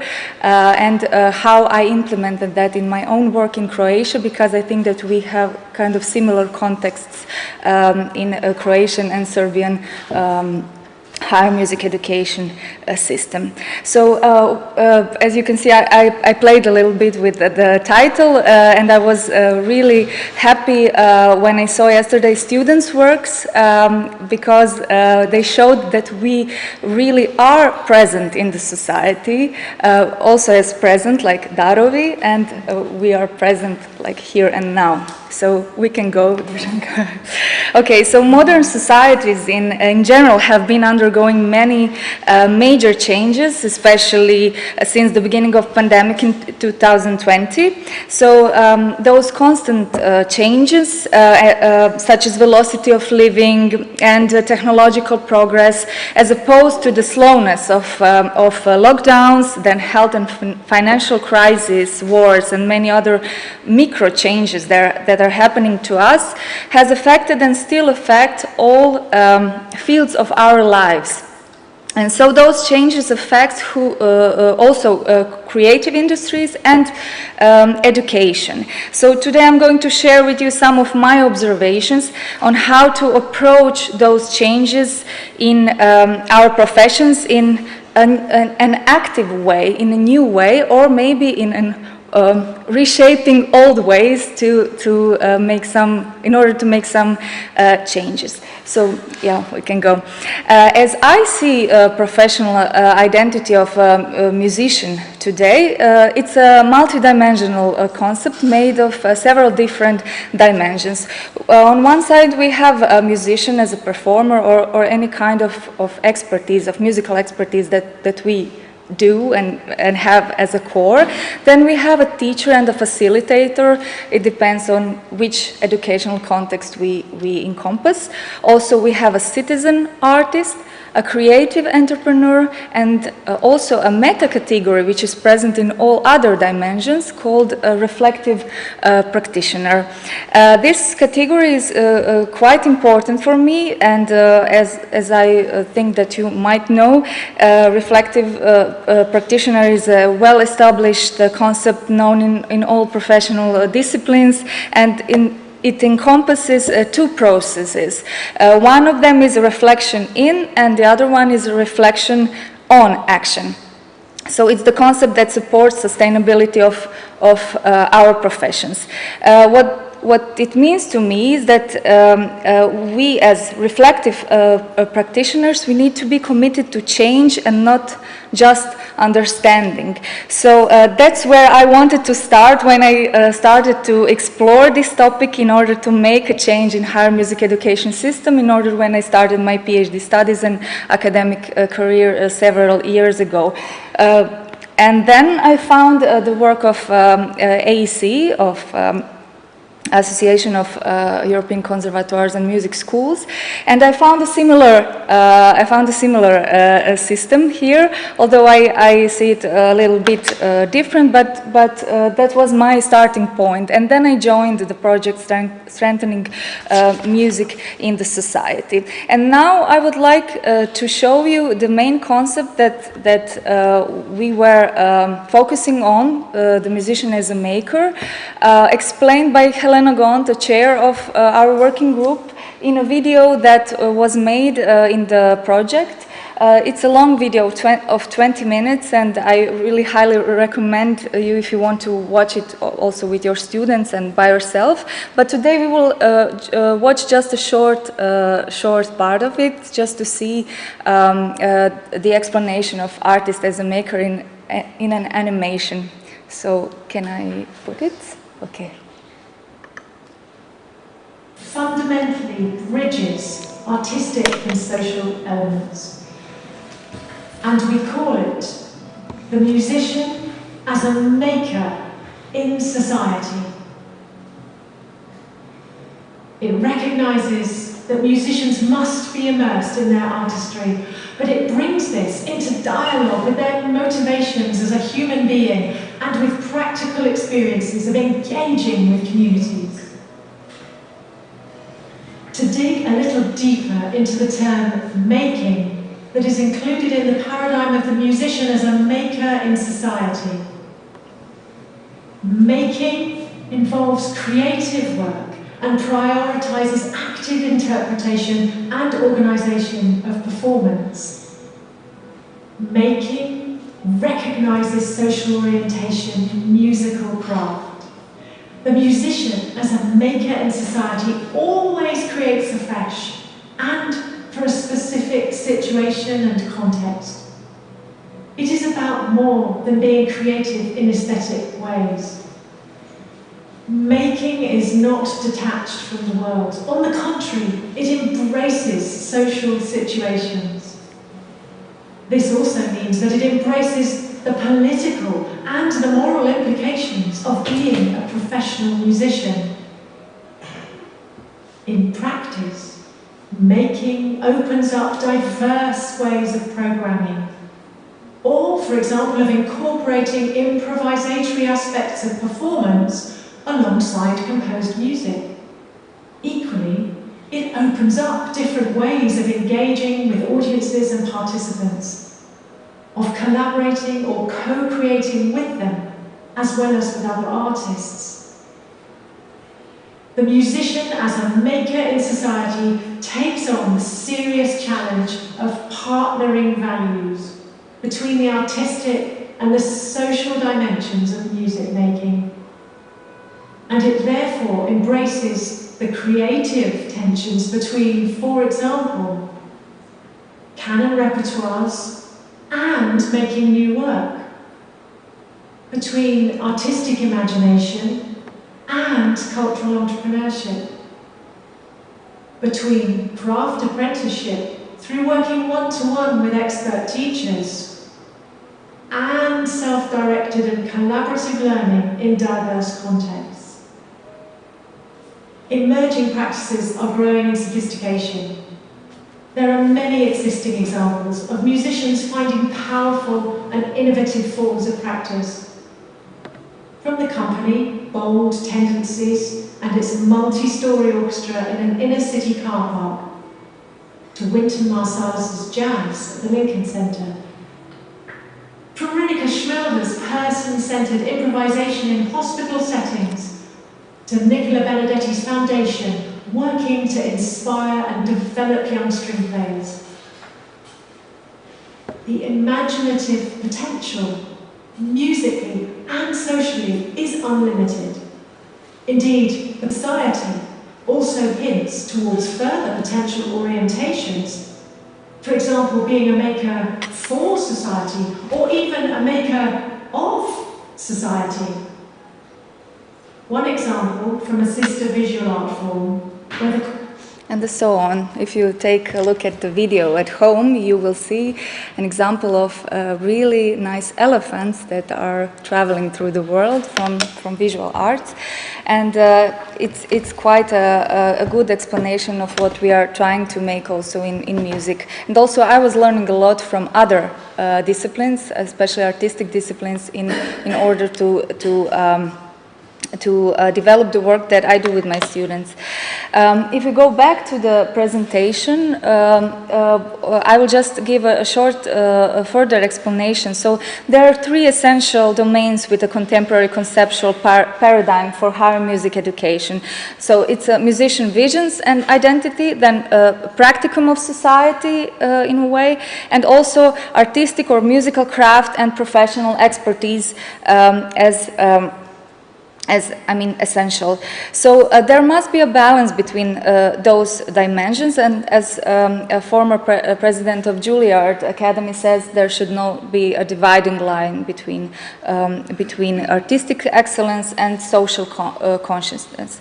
However, to help resolve possible polarizations between artistic and social domains, and to promote the flow between artistic purpose and musical and professional expertise and social need engagement, we proposed a kind of different shape of those dimensions that we can see in the next slide. It's a form of three concentric circles in a way. So the musician as a maker in society does always create afresh, and in relation to a specific social situation.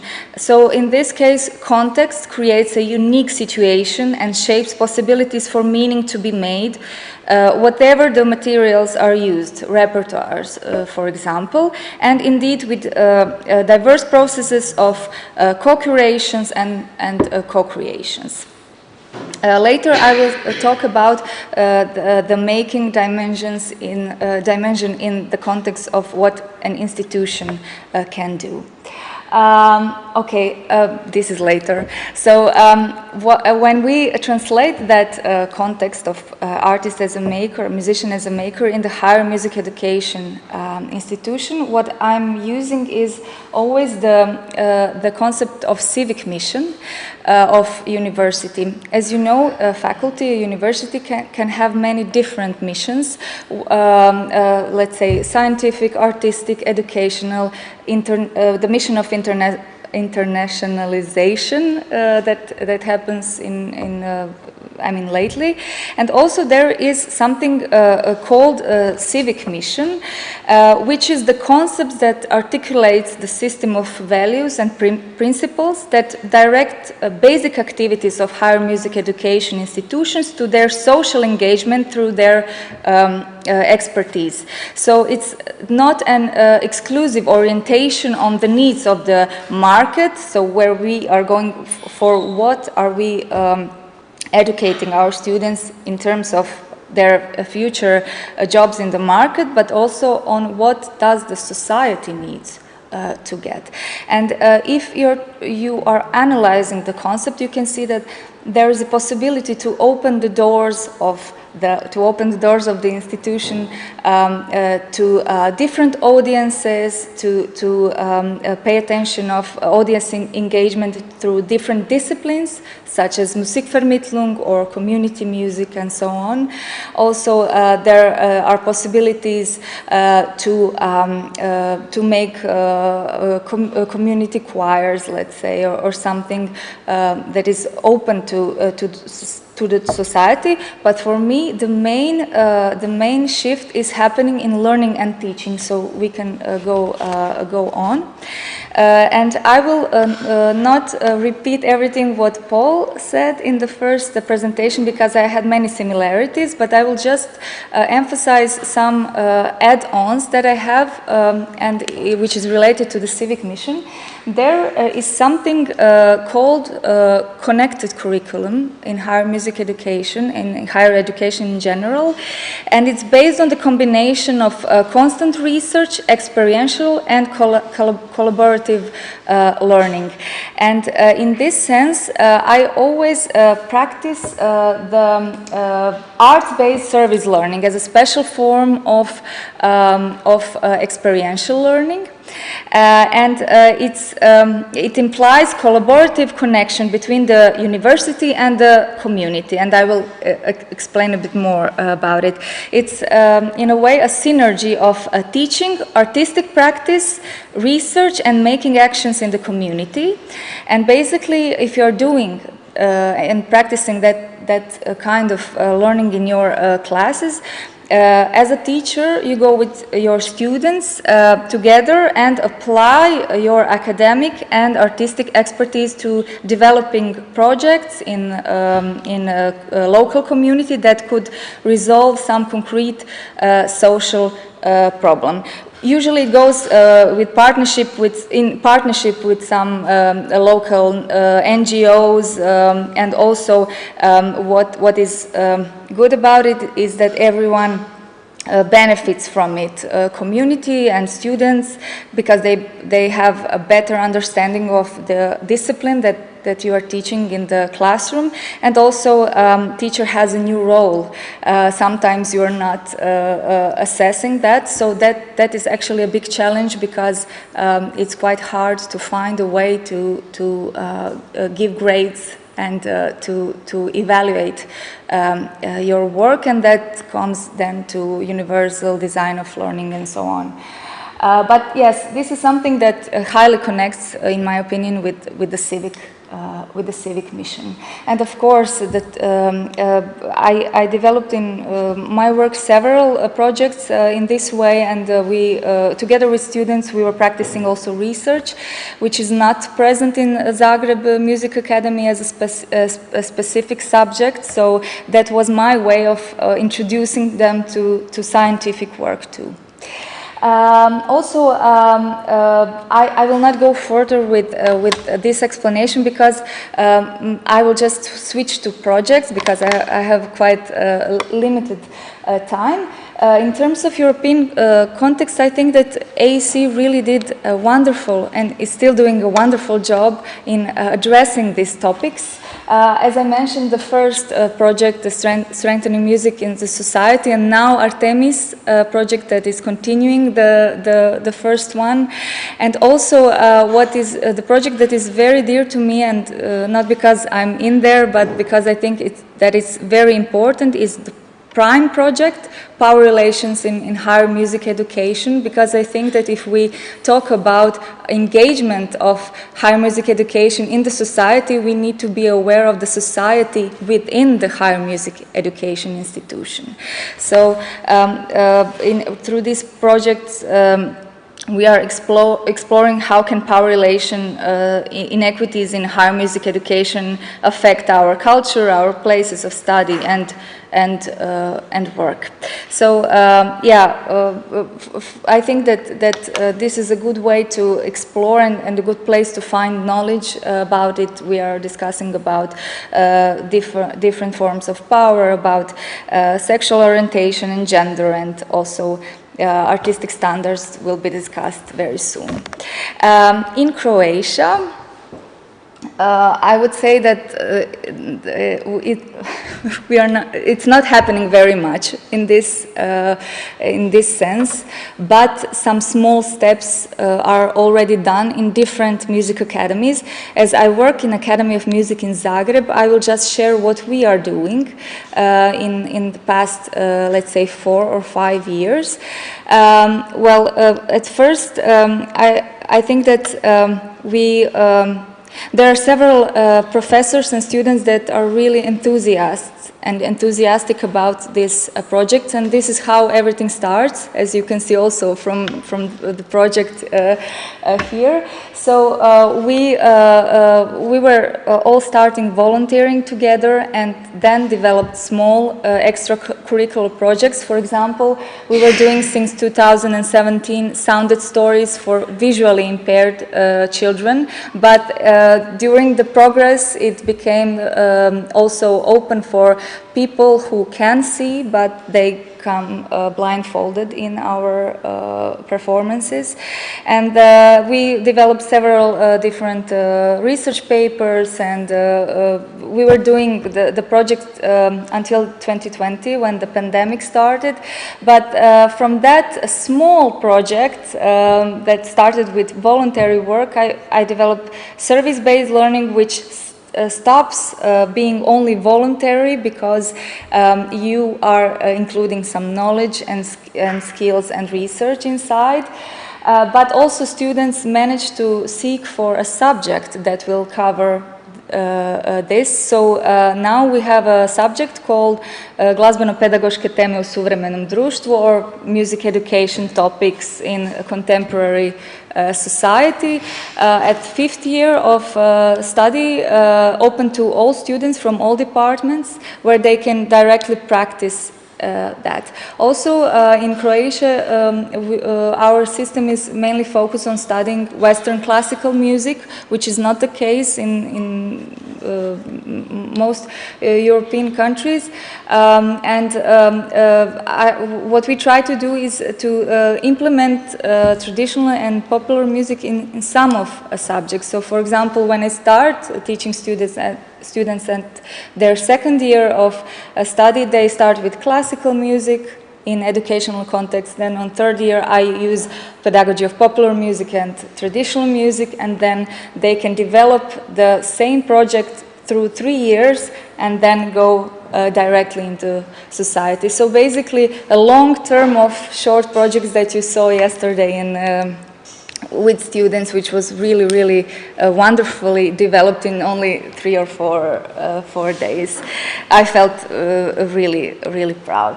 So yes, we are slowly moving to different contexts and different playgrounds, but still it's not very in the system, and I think that our main challenge is to find a way how to really put it as something that that is in flux, that is happen constantly. And what I will share as the last thing today is the PhD study that I'm writing. It's about a musico-pedagogical perspective of developing civic literacy in Croatian higher music education system. It's a study in progress. Also my research aim is actually to determine the state and the perspectives of development of artistic citizenship in the higher education curriculum, and I'm doing it by examining the relationship between the content of curricula, activities of music academies, and also measuring the attitudes of students and staff on the civic dimension of their professional identity and civic mission of the Music Academy. The research methodology that I use is a combination of qualitative and quantitative, and on different levels I'm doing analysis of policy in international, European and Croatian, like local level. Also on a meso level I analyze curricula of all 4 Croatian academies in Zagreb, Pula, Split and Osijek. And also on micro level I have questionnaires with students and university teachers. And at this potential of music that I was talking today is still quite unrecognized in Croatian higher music education systems. Through this research I would like to introduce it to our system, and also critically question the whole paradigm which is dominant in our higher music education. And to conclude, we can go on. To conclude, I was thinking what to say at the very end, but the only thing that came to me is a question for each of us. So to just think about how can each of you be more present to the society, and what small step can you do today or tomorrow, and because I think that small steps are actually really big, and that's what I could see in the past 5 years. So thank you very much for your attention.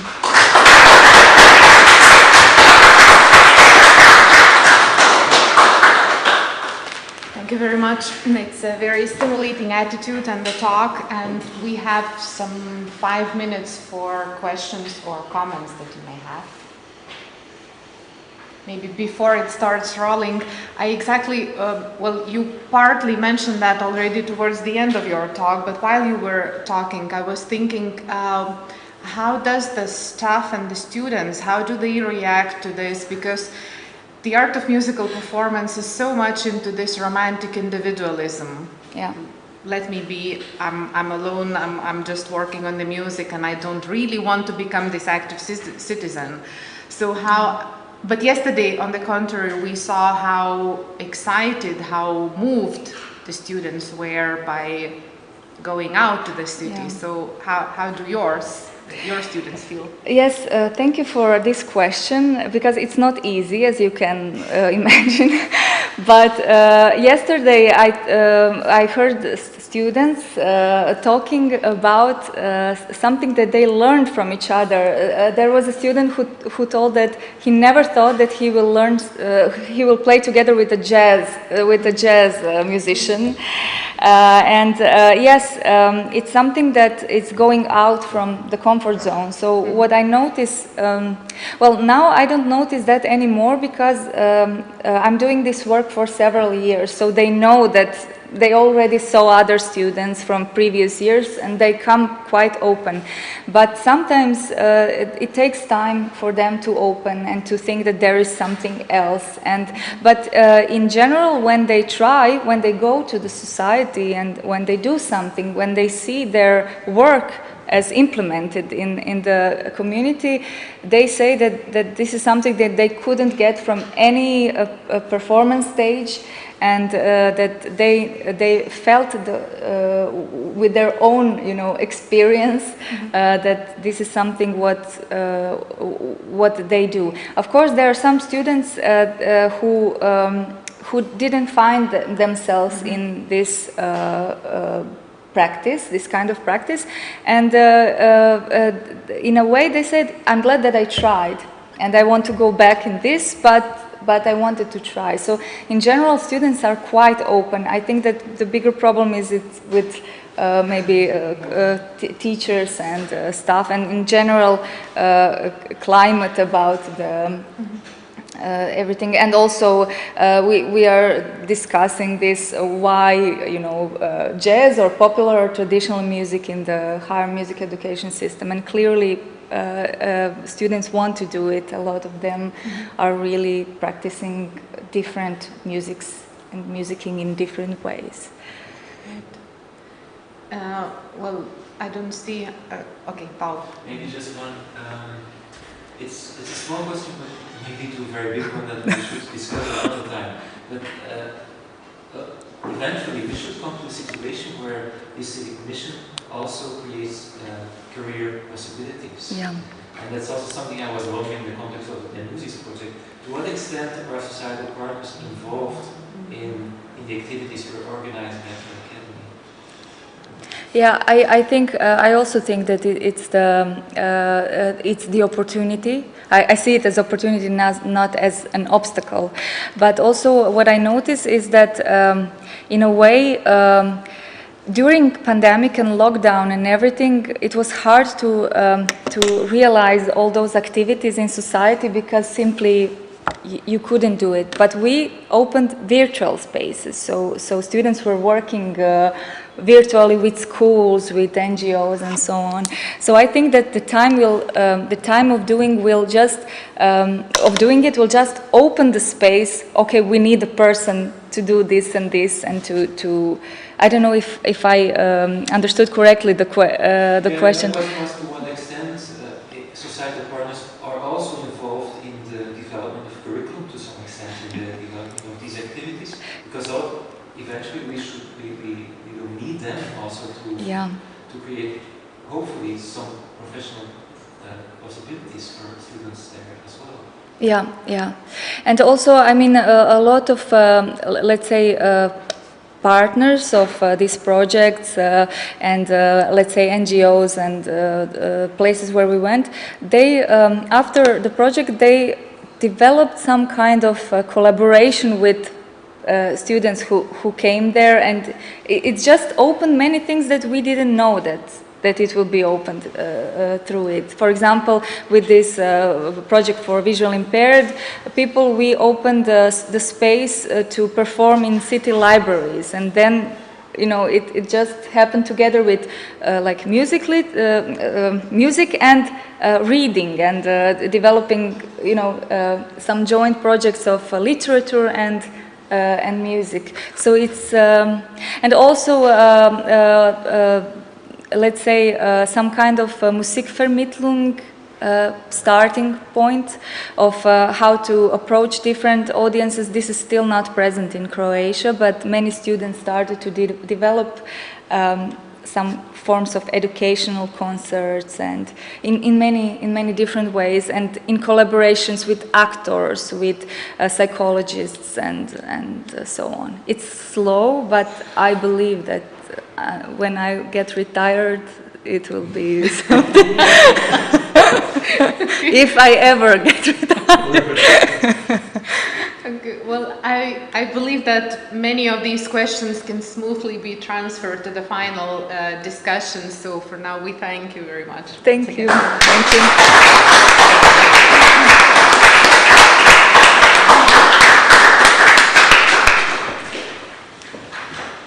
And in the meantime, if I invite a joint paper from 3 different institutions, and the persons behind those institutions will be Ivana Perkovic, Ira Prodanov, and Biljana Mandic.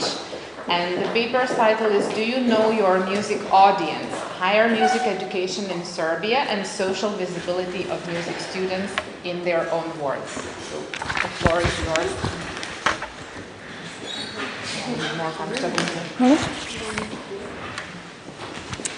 Da li će nam neko pokretati prezentaciju?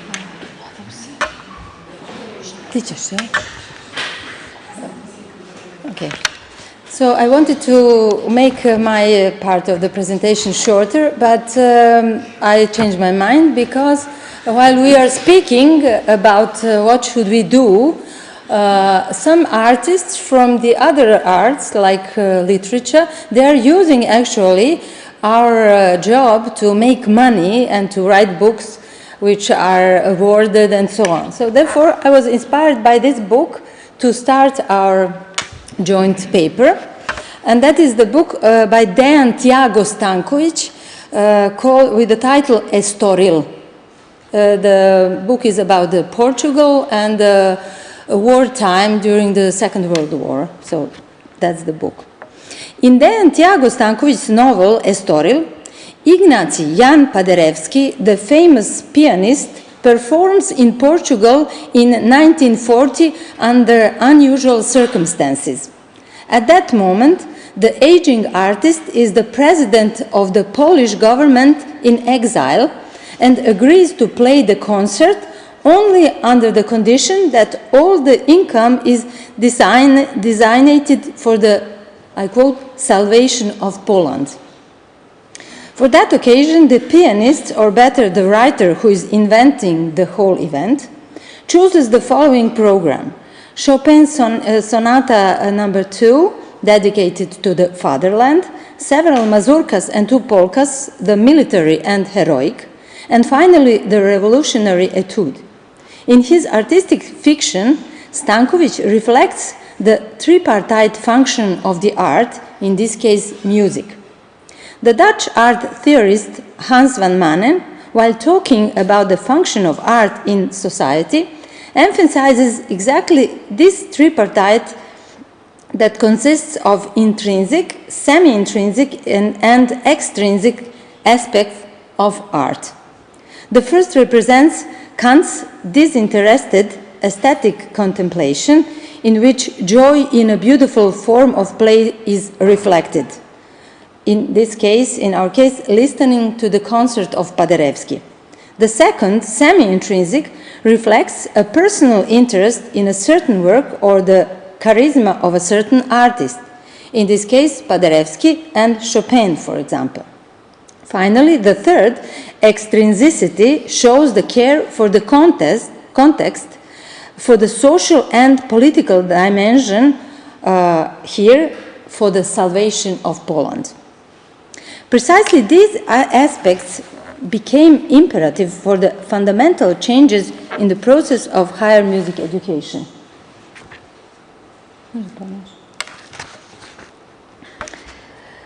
This education nowadays diverts from the goal of creating just excellent musicians to the goal of creating excellent musicians who understand their vocation as a form of social practice and engaged participation in the creation of social reality, cultural needs, and values. Music and other arts are not just means to escape from reality. They rather bring content that heals, comforts, unites, but also divides societies in terms of the economy, gender, religion, and politics. Consequently, the musician appears as a role model who changes the world beyond his or her profession, like, for instance, Paderewski in the case from above. In this regard, institutions that prepare young people to become music professionals must offer educational strategies that will lead to an understanding of the power of their own action on the local and global community and offer knowledge about the procedures that lead to this.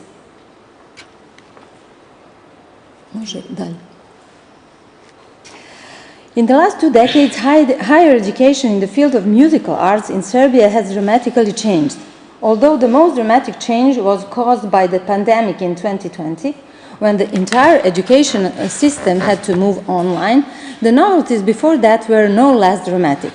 The adoption of the rules of the Bologna Declaration and their transposition into the field of music education, the redefinition of old study programs or courses, and the introduction of completely new ones signals that the classical education of classical music is over.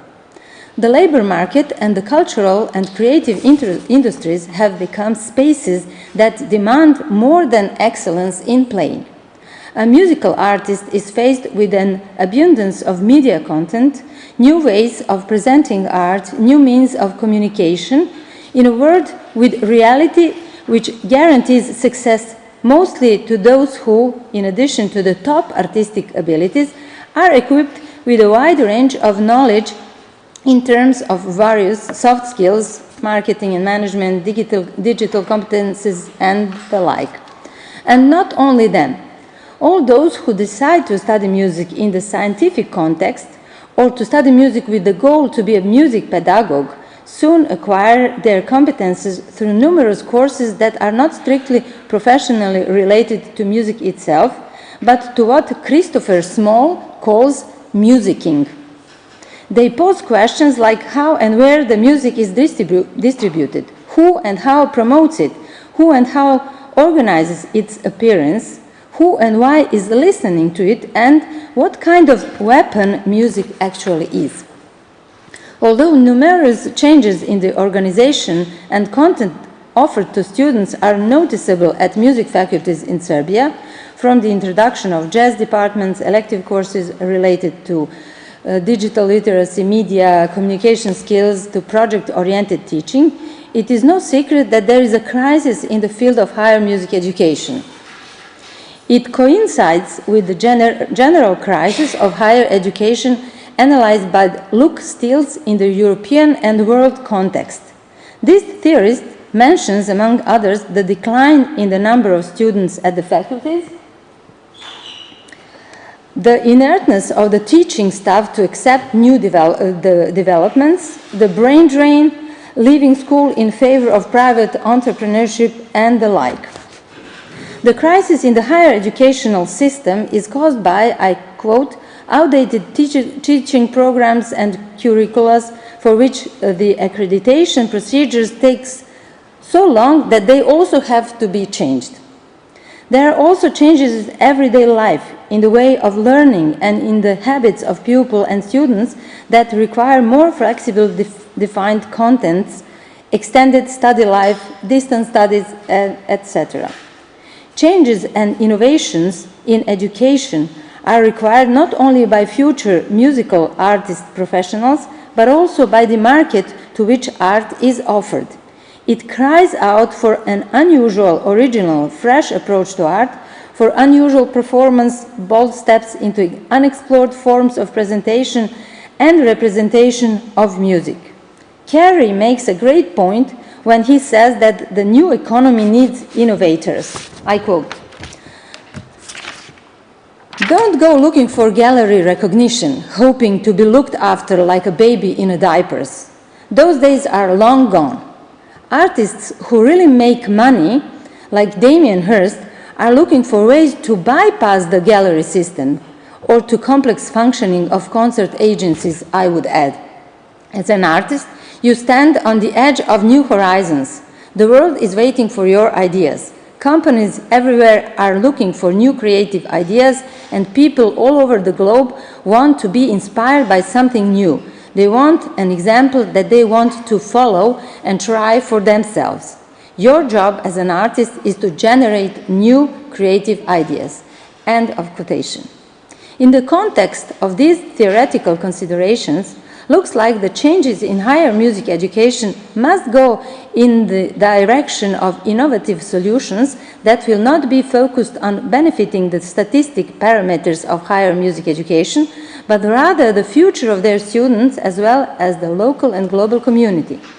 In order to confirm these claims, we conducted a research with students of the Faculty of Music from Belgrade, the Academy of Arts from Novi Sad, and the Faculty of Arts and Philology of the University of Kragujevac. They were asked to answer questions related to their satisfaction with current study programs, their views on the vocation of a musical artist, their future professional career, and views related to the position of music in society. Thank you, Ira. So perhaps we can see the next slide. I will tell you something briefly about activities on survey preparation. So the questionnaire was created at the Faculty of Music in Belgrade and used among students of the Academy of Arts in Novi Sad and Faculty of Philology and Arts in Kragujevac. It was conducted in 2019 as part of the DEMUSIS project, as part of preparation for curricular changes at all three institutions, but eventually it turned out to be a golden mine of information about students' opinion on different things. You will hear the numbers and you will understand why I'm talking about the gold mine.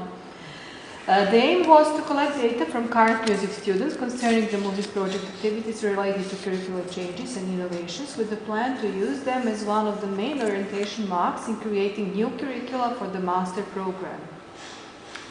The questions were mostly closed-ended, with answers provided and statements evaluated. A significantly smaller number of questions are open-ended, where respondents had the opportunity to formulate their own answers. We opted for that kind of approach primarily to make it easier for respondents to fill out the questionnaire, but also to make it easier to process the results of the survey. Similarly to Karen Manolly's research, data collected from the student survey was primarily quantitative with some qualitative data. The qualitative data was used to expand upon the understanding of the student perspective. Quantitative data was collected using a variety of question formats, including multiple choice answers. End of quote. Our questionnaire contained 41 questions, and they were grouped in 4 categories. General data like age, gender, level of study, instrument, or plans for further academic studies, and so on. The second group was dedicated to digital competencies, possession of IT equipment, use of internet and digital tools, and so on. Then entrepreneurial skills, their opinion on what they acquire or what they should acquire during their higher education. And the final group, the fourth group, was their social engagement, So it dealt with the social and cultural engagement, and that will be described in more details. Regarding implementation of service, it was conducted among students of all levels of studies, so undergraduate, master and PhD students. In Belgrade and Novi Sad, the survey was conducted online in digital format, and in Kragujevac it was done on paper, anonymously of course. Students of all study programs took part in the survey. After the successful implementation of the survey, the following basic data were obtained from 591 students from Belgrade, 46 students from Novi Sad, and 86 students from Kragujevac. So we had 741 students in total answering 41 questions, so it's a big job. A survey with enormous research potential for now at this moment from this position. Now we have a slide that will show you this group of questions related to social participation of students. So you have these 5 questions. The first one was opened. So if the answer was yes, student had the possibility to say something more about their audience or their target group, which some of them did. I will tell you something about that later. The other were closed questions, so they just had possibility to choose an answer. From this point, I think more of them should be open, but that would be more difficult to complete. So we can go to the next slide. The first question in this group is related to the audience. According to new and current research, I quote Maxine Barlow, the identification of local strength and strong commitment to building relationship with potential audiences are fundamental factors in finding the right approach to successful audience development. So are you aware who your audience or target group is?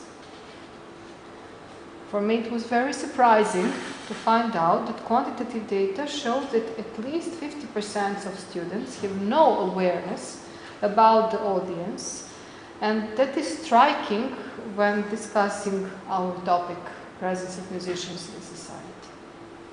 There are some institutional differences. As you can see, for example, 14% of yes, compared to 31.3% in Novi Sad. I apologize for leaving this in Cyrillic. So, da is yes, ne is no, and ne znam is I don't know. So this may be due to the number of respondees, and requires further statistical and quantitative elaboration. Qualitative data for this question, including some interesting answers. They pointed out their audience is those who answered positively, of course. Young population between 11 and 50. I like hearing young population. Opera lovers, people with high education and artistic knowledge, family, friends and colleagues, children. And there is one funny answer, people from Serbia will understand it. Everybody watching Farma and Parovi. These are reality shows of the lowest level. So it was a funny answer. The next question was about previous participation in socially engaged projects, brought dominant positive answers, but without further qualitative data. I'm sorry we didn't open this question for further data. But you can see that they are mostly positive answers. The next question, the similar result is obtained for the third question in this group. 71, 74 and 82.2% of positive answers in Belgrade, Novi Sad and Kragujevac, which, among other things, affected curriculum of the Prima Master, Applied Research in Music Master, and the subject creativity and participatory practice in music in Belgrade. But what is even more important, initiatives like this one and the student bootcamp that lasted since Monday till yesterday with as we all saw amazing results. Next one. The fourth question is particularly important and it requires lots of further exploration. Basically, it deals with the burning issue of the widening gap, as Leert noted in 2007, between what is happening inside music institution and what is happening in society. As Paolo correctly notes, it seems that while music performance degrees are actually focused and aim to develop very specific set of performing skills, the curriculum ignores employment opportunities and market needs. So that was written in 2000. Have in mind that 20 years passed now today. Students are taught to be specialists, but the market seeks musicians who are generalists. The number of negative and uncertain answers of our students shows much higher awareness of students in Serbia, and the similar thing was noted among Australian students by Catherine Grant 3 or 4 years ago. She published that paper in 2019, but research was done a year or two earlier, with one of responses. I quote, "I don't think it is important for musicians to be socially engaged, especially classical musicians. We study music, not social science or politics." End quote. The final question, we may say it's $1 million question for higher music education around the globe, for high number of positive answers. The high number of positive answers align with Kellam's findings, I quote, that providing opportunities for academic music students to engage socially as musicians in the course of their studies can expand students' sense of personal and professional identity, help them become more confident personally and as performers and facilitators, and inspire them in a greater sense of social responsibility. End quote.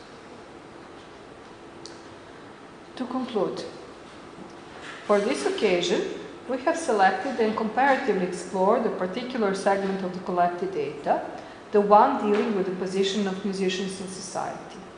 Our aim was to present qualitative results with some quantitative indicators. We noticed the gap between students' professional growth in terms of performance level, creativity and research orientation on one, and development of their social engagement and social awareness on the other side, and suggest to further explore pedagogical implications of such findings for higher music education curricula. In our opinion, this research is to be continued after DEMUSIS is done. It would be really exciting to compare that data. Thank you for your attention.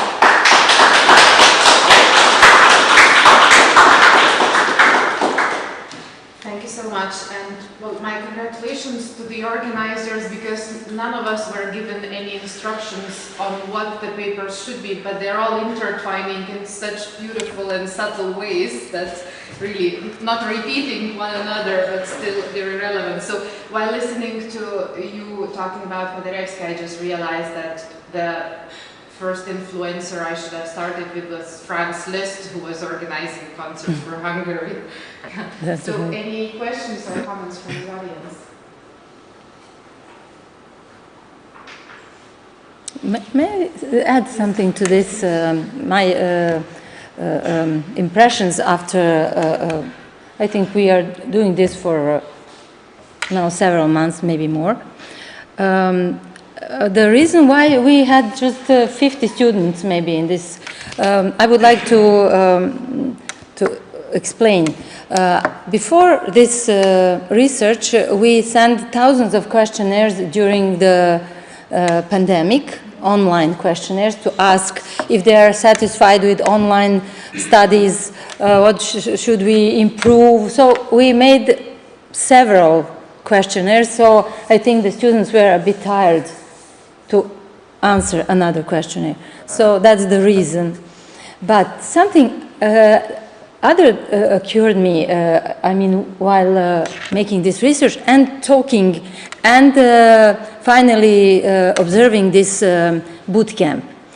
and that is the personality of a professor, of a coach, of a I think that we are all the time asking different questions, and I have discovered regarding these former questionnaires that students were amazed mostly, and these open questions where they wrote their opinion, they were emphasizing those professors and those courses where the professors were excellent live or online. So I would say, you know, like my opinion is that, of course, the programs are important. Of course, that the changes are important. But we must pay attention to the person itself, to the pedagogue, to the professor who is teaching at our institutions. And paradoxically, when I want to get a job at the university, for example, when I'm climbing the corporate ladder, so to say, and I'm starting to be first a docent in our country, then and at the end the full-time professor. So the only thing I had to show is that I published thousands of papers, books, and I was at thousands of conferences, and I did this or that, and I had projects, European projects, domestic projects, and we have this testing of students. I mean the students' opinion about us, but somehow that's not the crucial question of my employment. And also these questionnaires about professors that we are conducting, it's like, oh, not again, you know, after we are doing that, we should do that every year, of course, but we are not doing it at our university, at our faculty. So that's something like marginalized. And the crucial point is what kind of person we have as a staff. And that's all that I'm focusing now on. Okay, please. Yeah, thank you for a very interesting presentation and an interesting survey. Somehow it's very important for us also to collect information about our former students and how they are doing, about our alumni. So it would be very interesting also to see some follow-up from this survey. In the same institution, but also following the students out in the professional work. And also some question related to the relevance for the education they got at the institution. Following up this regularly provides us with some opportunities of acting. Thank you. Thank you very much for this suggestion. I would like advice how to motivate alumni because getting such high numbers in Belgrade was connected to the pure fact that it was mandatory. They could not go to exams without filling the We didn't do that. So they could not apply for exams without filling the questionnaire. That's why we got some silly answers like QWERTY, you know, and things like that. And I just want to finish this stupid questionnaire. But we did it. Anyway, we did it. And sometimes you just don't get good feedback from alumni. That was our experience. So if you have any advice, I'll be happy to hear it.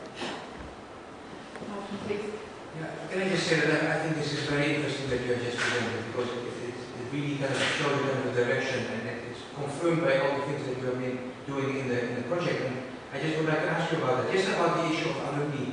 So what we've done is that we have built an online alumni community.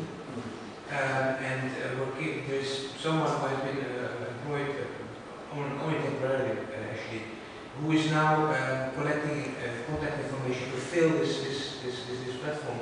And this looks rather well. So it's about engaging the alumni in a proactive way, digitally. And we are seeing now, in relation to these kind of questions, we're getting a better response. So this might be a solution. But just coming back to what you have just presented, maybe you can tell us a little bit, because not everybody may be aware of this, is what has been actually the impact of the project in the direction of what you just presented. So you have constructed new master programs, for example.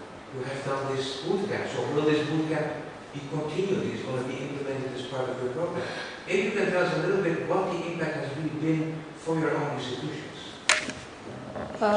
Can I start from Belgrade? So we have introduced 2 master programs, which are running this time. It will be for the 3rd year, and the number of interested students is rising. So just a few days ago we had a Q&A session with probable master students, and there were much more students than previous years, probably because of this COVID improvement situation. We have introduced a lot of new courses, mostly elective courses on music entrepreneurship, on writing projects, on musical notation, on using particular softwares, and just general digital skills and so on. Within these 2 new master programs, so it's music direction and applied research in music, we have invited lots of new teachers. We have also guest teachers from all our partners, which is huge benefit for our students, the possibility to interact with guests from the Netherlands, from Bulgaria, and from Lithuania. And we had really good feedback from students about that. But also teachers from other institutions, from Belgrade University. We are part of University of Arts, but also teachers from Belgrade University and for other institutions, and from not teachers, but people from industry taking part in all of this. Part of the project was having practical placements in different companies like Radio Television Serbia and gaming company, and you will hear this afternoon something about this participation in gaming company, and you will see some impact of our cooperation. Then we have changed lots of courses. So we have made a small adaptation. This is something what Anna was saying about making small steps. Like more than 200 courses are changed a bit in terms of one topic is changed, or there is additional question for exam, or some new angle of seeing things is changed. For example, I teach music history, and I introduced into one of my lecture observation about Beethoven's financial transactions. So about his interaction with his publishers, with audience, with mecenas, and so on. So about his entrepreneurial approach to his work, and that is a small change that has a huge effect on students. Or Haydn's first contract with Esterhazy family, and so on. So we have these changes on the level of on all 3 levels of studies, and practically all our departments are taking part in this.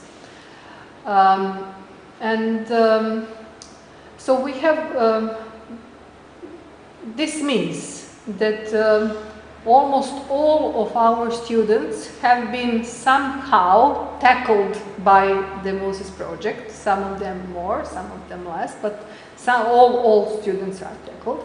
And mostly the highest number of teachers. We also had, I didn't mention this because of the time span, we also had teacher questionnaire with about 150 teachers responding to the very similar questions, and it would be interesting to pair this. This is for another research paper. But I can say that more than 80% of our teachers have been affected by the project. Some more directly, taking part in different teacher trainings and traveling and so on. Some less directly, but it's very important for the institution. So what is changed? What has changed? Or what are our further plans?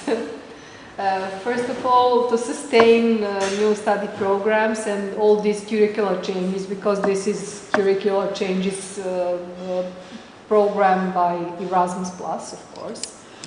Then to continue cooperation with non-academic partners who are very open for this, to have this formally defined and maybe to introduce some other non-academic partners into what we are doing.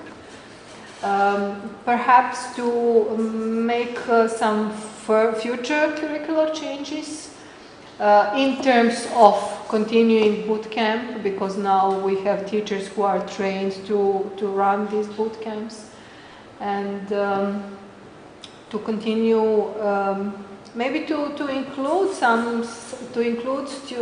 alumni into new activities that were started within the project. So that's about Belgrade. Would you like to hear something? Yes, we could. I'm not the leader of this project, but I will tell you what I know. I'm just part of the team. So, as far as I know, we had introduced a master program of music production and several courses that are connected with the entrepreneurship in arts or communication and presentation skills.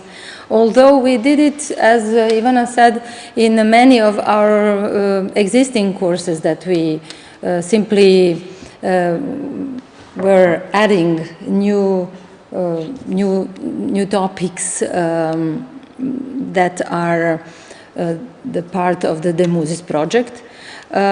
We also applied for this possibility to give lifelong learning courses, which are purely connected with the DEMUSIS initiative, and not just we, but all the other partners from Serbia. And I think that the very important part of DEMUSIS are directed these lifelong learning courses, because we need this connection with music gymnasiums and music schools, primary music schools and secondary, because I think we have to attract our students with some topics, and that topics they will learn if we learn their professors that these topics are now very relevant in our profession. So, of course, we also connected this, the results of this project with some other projects, like the one that was connected with Italy, with the Conservatoire at Trieste, because we had a we now have a new study program on the MA level, joint program with Trieste Conservatoire, and there are some elective courses in English that are the part of the DEMUSIS project. That's shortly what we did. We also published several books and as e-books, and also we connected some other projects, and we gained money for the printed books, which was not planned in DEMUSIS, but we then found some sources to print books, because we still think that maybe it is good to have some books printed. So that's in short what we did regarding these activities.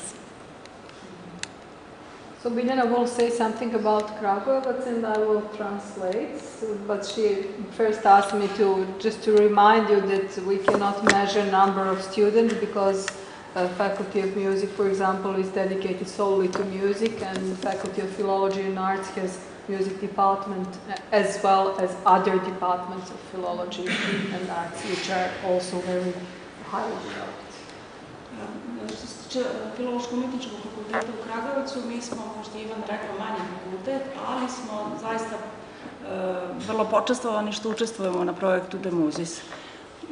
Mi smo uz So it's an honor to be part of the DEMUSIS project.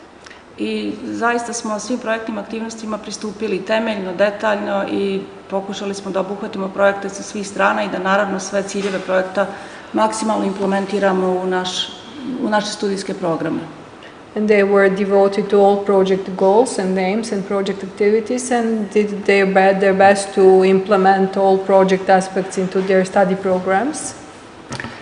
Mi smo uradili po projektnoj aplikaciji sve ono što je bilo predviđeno za naš fakultet, znači uveli smo 2 nova predmeta na osnovne studije i 2 nova predmeta na master akademske studije i pozicionirali smo ih kao izborne predmete.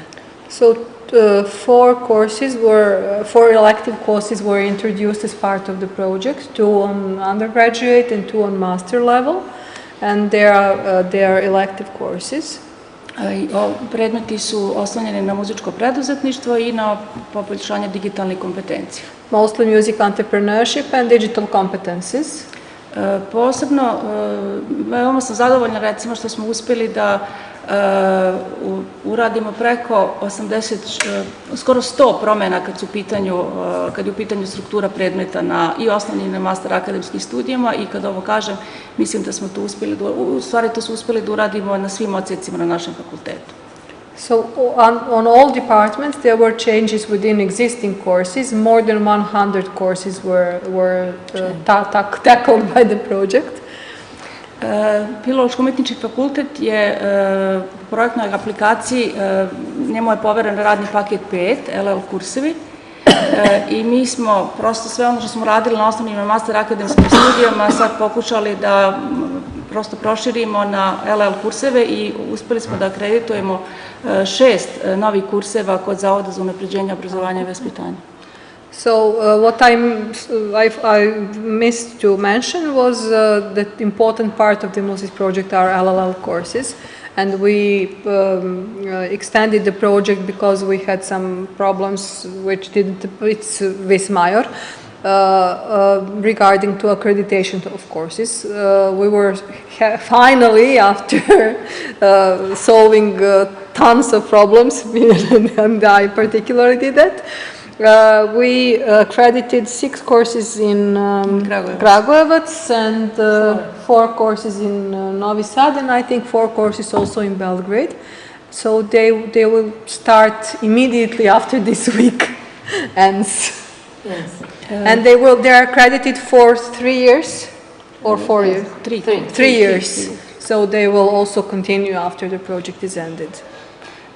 Ja bih samo željela bar da podijelim neke iskustva kad je u pitanju naš fakultet, da su svi profesori zdušno prihvatili promjene i da su se maksimalno uključili u prostu ideju da osmisle kurseve i ono što je možda nekako, eto, kruna nekog mog izlaganja, da smo mi 4 kursa smo pretočili u nove predmete koji su sad otišli na akreditaciju. So professors were very enthusiastic about these changes.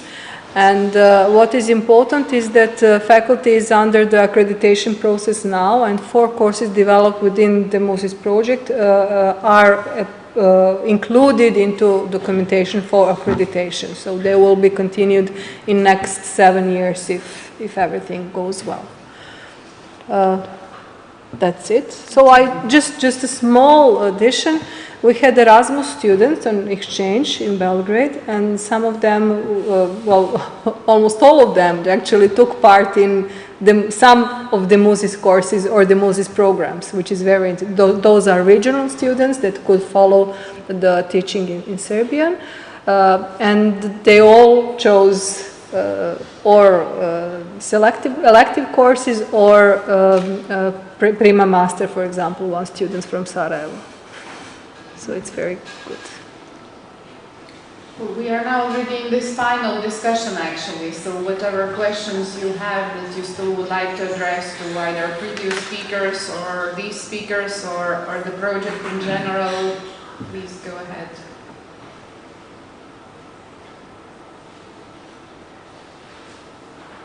I don't know how much time do we have, and where are we then moving? So maybe it's up to the organizers to... Yes, please. Well, maybe I just want to give a small comment, partly related to Nina's presentation, and about ways of connecting to social reality, to society. It's hard because music is so abstract, and it's a question of how we connect. And in the AC project, the AC SMS project, and this academic paper, which is called musicians as makers in society. In the new project, it was called, which is called the artist as maker in society. Somehow it's a maybe we have a discussion on this, and well, somehow it's easy also to include our art forms because they are more complete and they connect very they work very together with music. And if we look at the very political level in Europe, there is something happening about acknowledgement, because in this period for the European financial framework from 2021 to 27, the STEM acronym, with science, technology, engineering, and mathematics, have got this added A for the arts. And it's an acknowledgement of the arts, and in fact, more or less, it's the first time the EU is talking about arts, because in the coming years they have mainly talked about culture. So also connecting for us to arts is important. But there are some big shifts going on. There are some shifts in higher music education. And it's of course connected to going green. It's about sustainability, but it's also about sustainability in general. And for us, I think it's not only about the carbon footprint, but it also to develop what has been addressed here today about inviting authors, writers, philosophers to articulate the importance of arts, of music and arts in society, and our contribution to individuals and to society to connect to. We are the glue in society somehow. It's about tolerance, it's about understanding, it's about empathy, and all these values. But we need some bridges between the very abstract music, the art forms, the different forms in itself, and the level and the bridge up to the political level, to make it important and to fill this A in this team acronym with content. Thank you very much. Well, thank you very much. It seems that we have already started our debate. So I would just like to finish this by adding that, for example, this scientific gathering was not initially planned.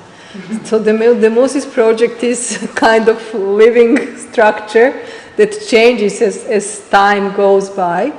And we have introduced many things that were not initially planned because we could not just think that we will need that.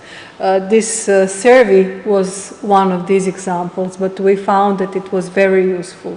And there were also many things that, as you are in the process of developing project and fulfilling what you have promised, that you'll find out, you realize that you can do some additional things like some surplus that will be very useful for the future and for the sustainability of the project. So thank you very much. We'll meet again at 5 in Svilara, at Cultural Station Svilara, which is on the other side of the city. So now we have time for lunch break, and see you soon.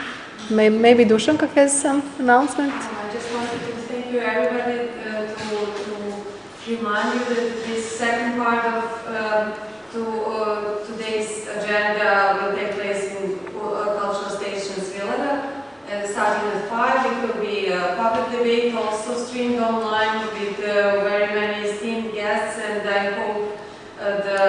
we can continue this amicable but still live and debatable tone to continue questioning the role and visibility of musicians in society. So see you in the afternoon, hopefully.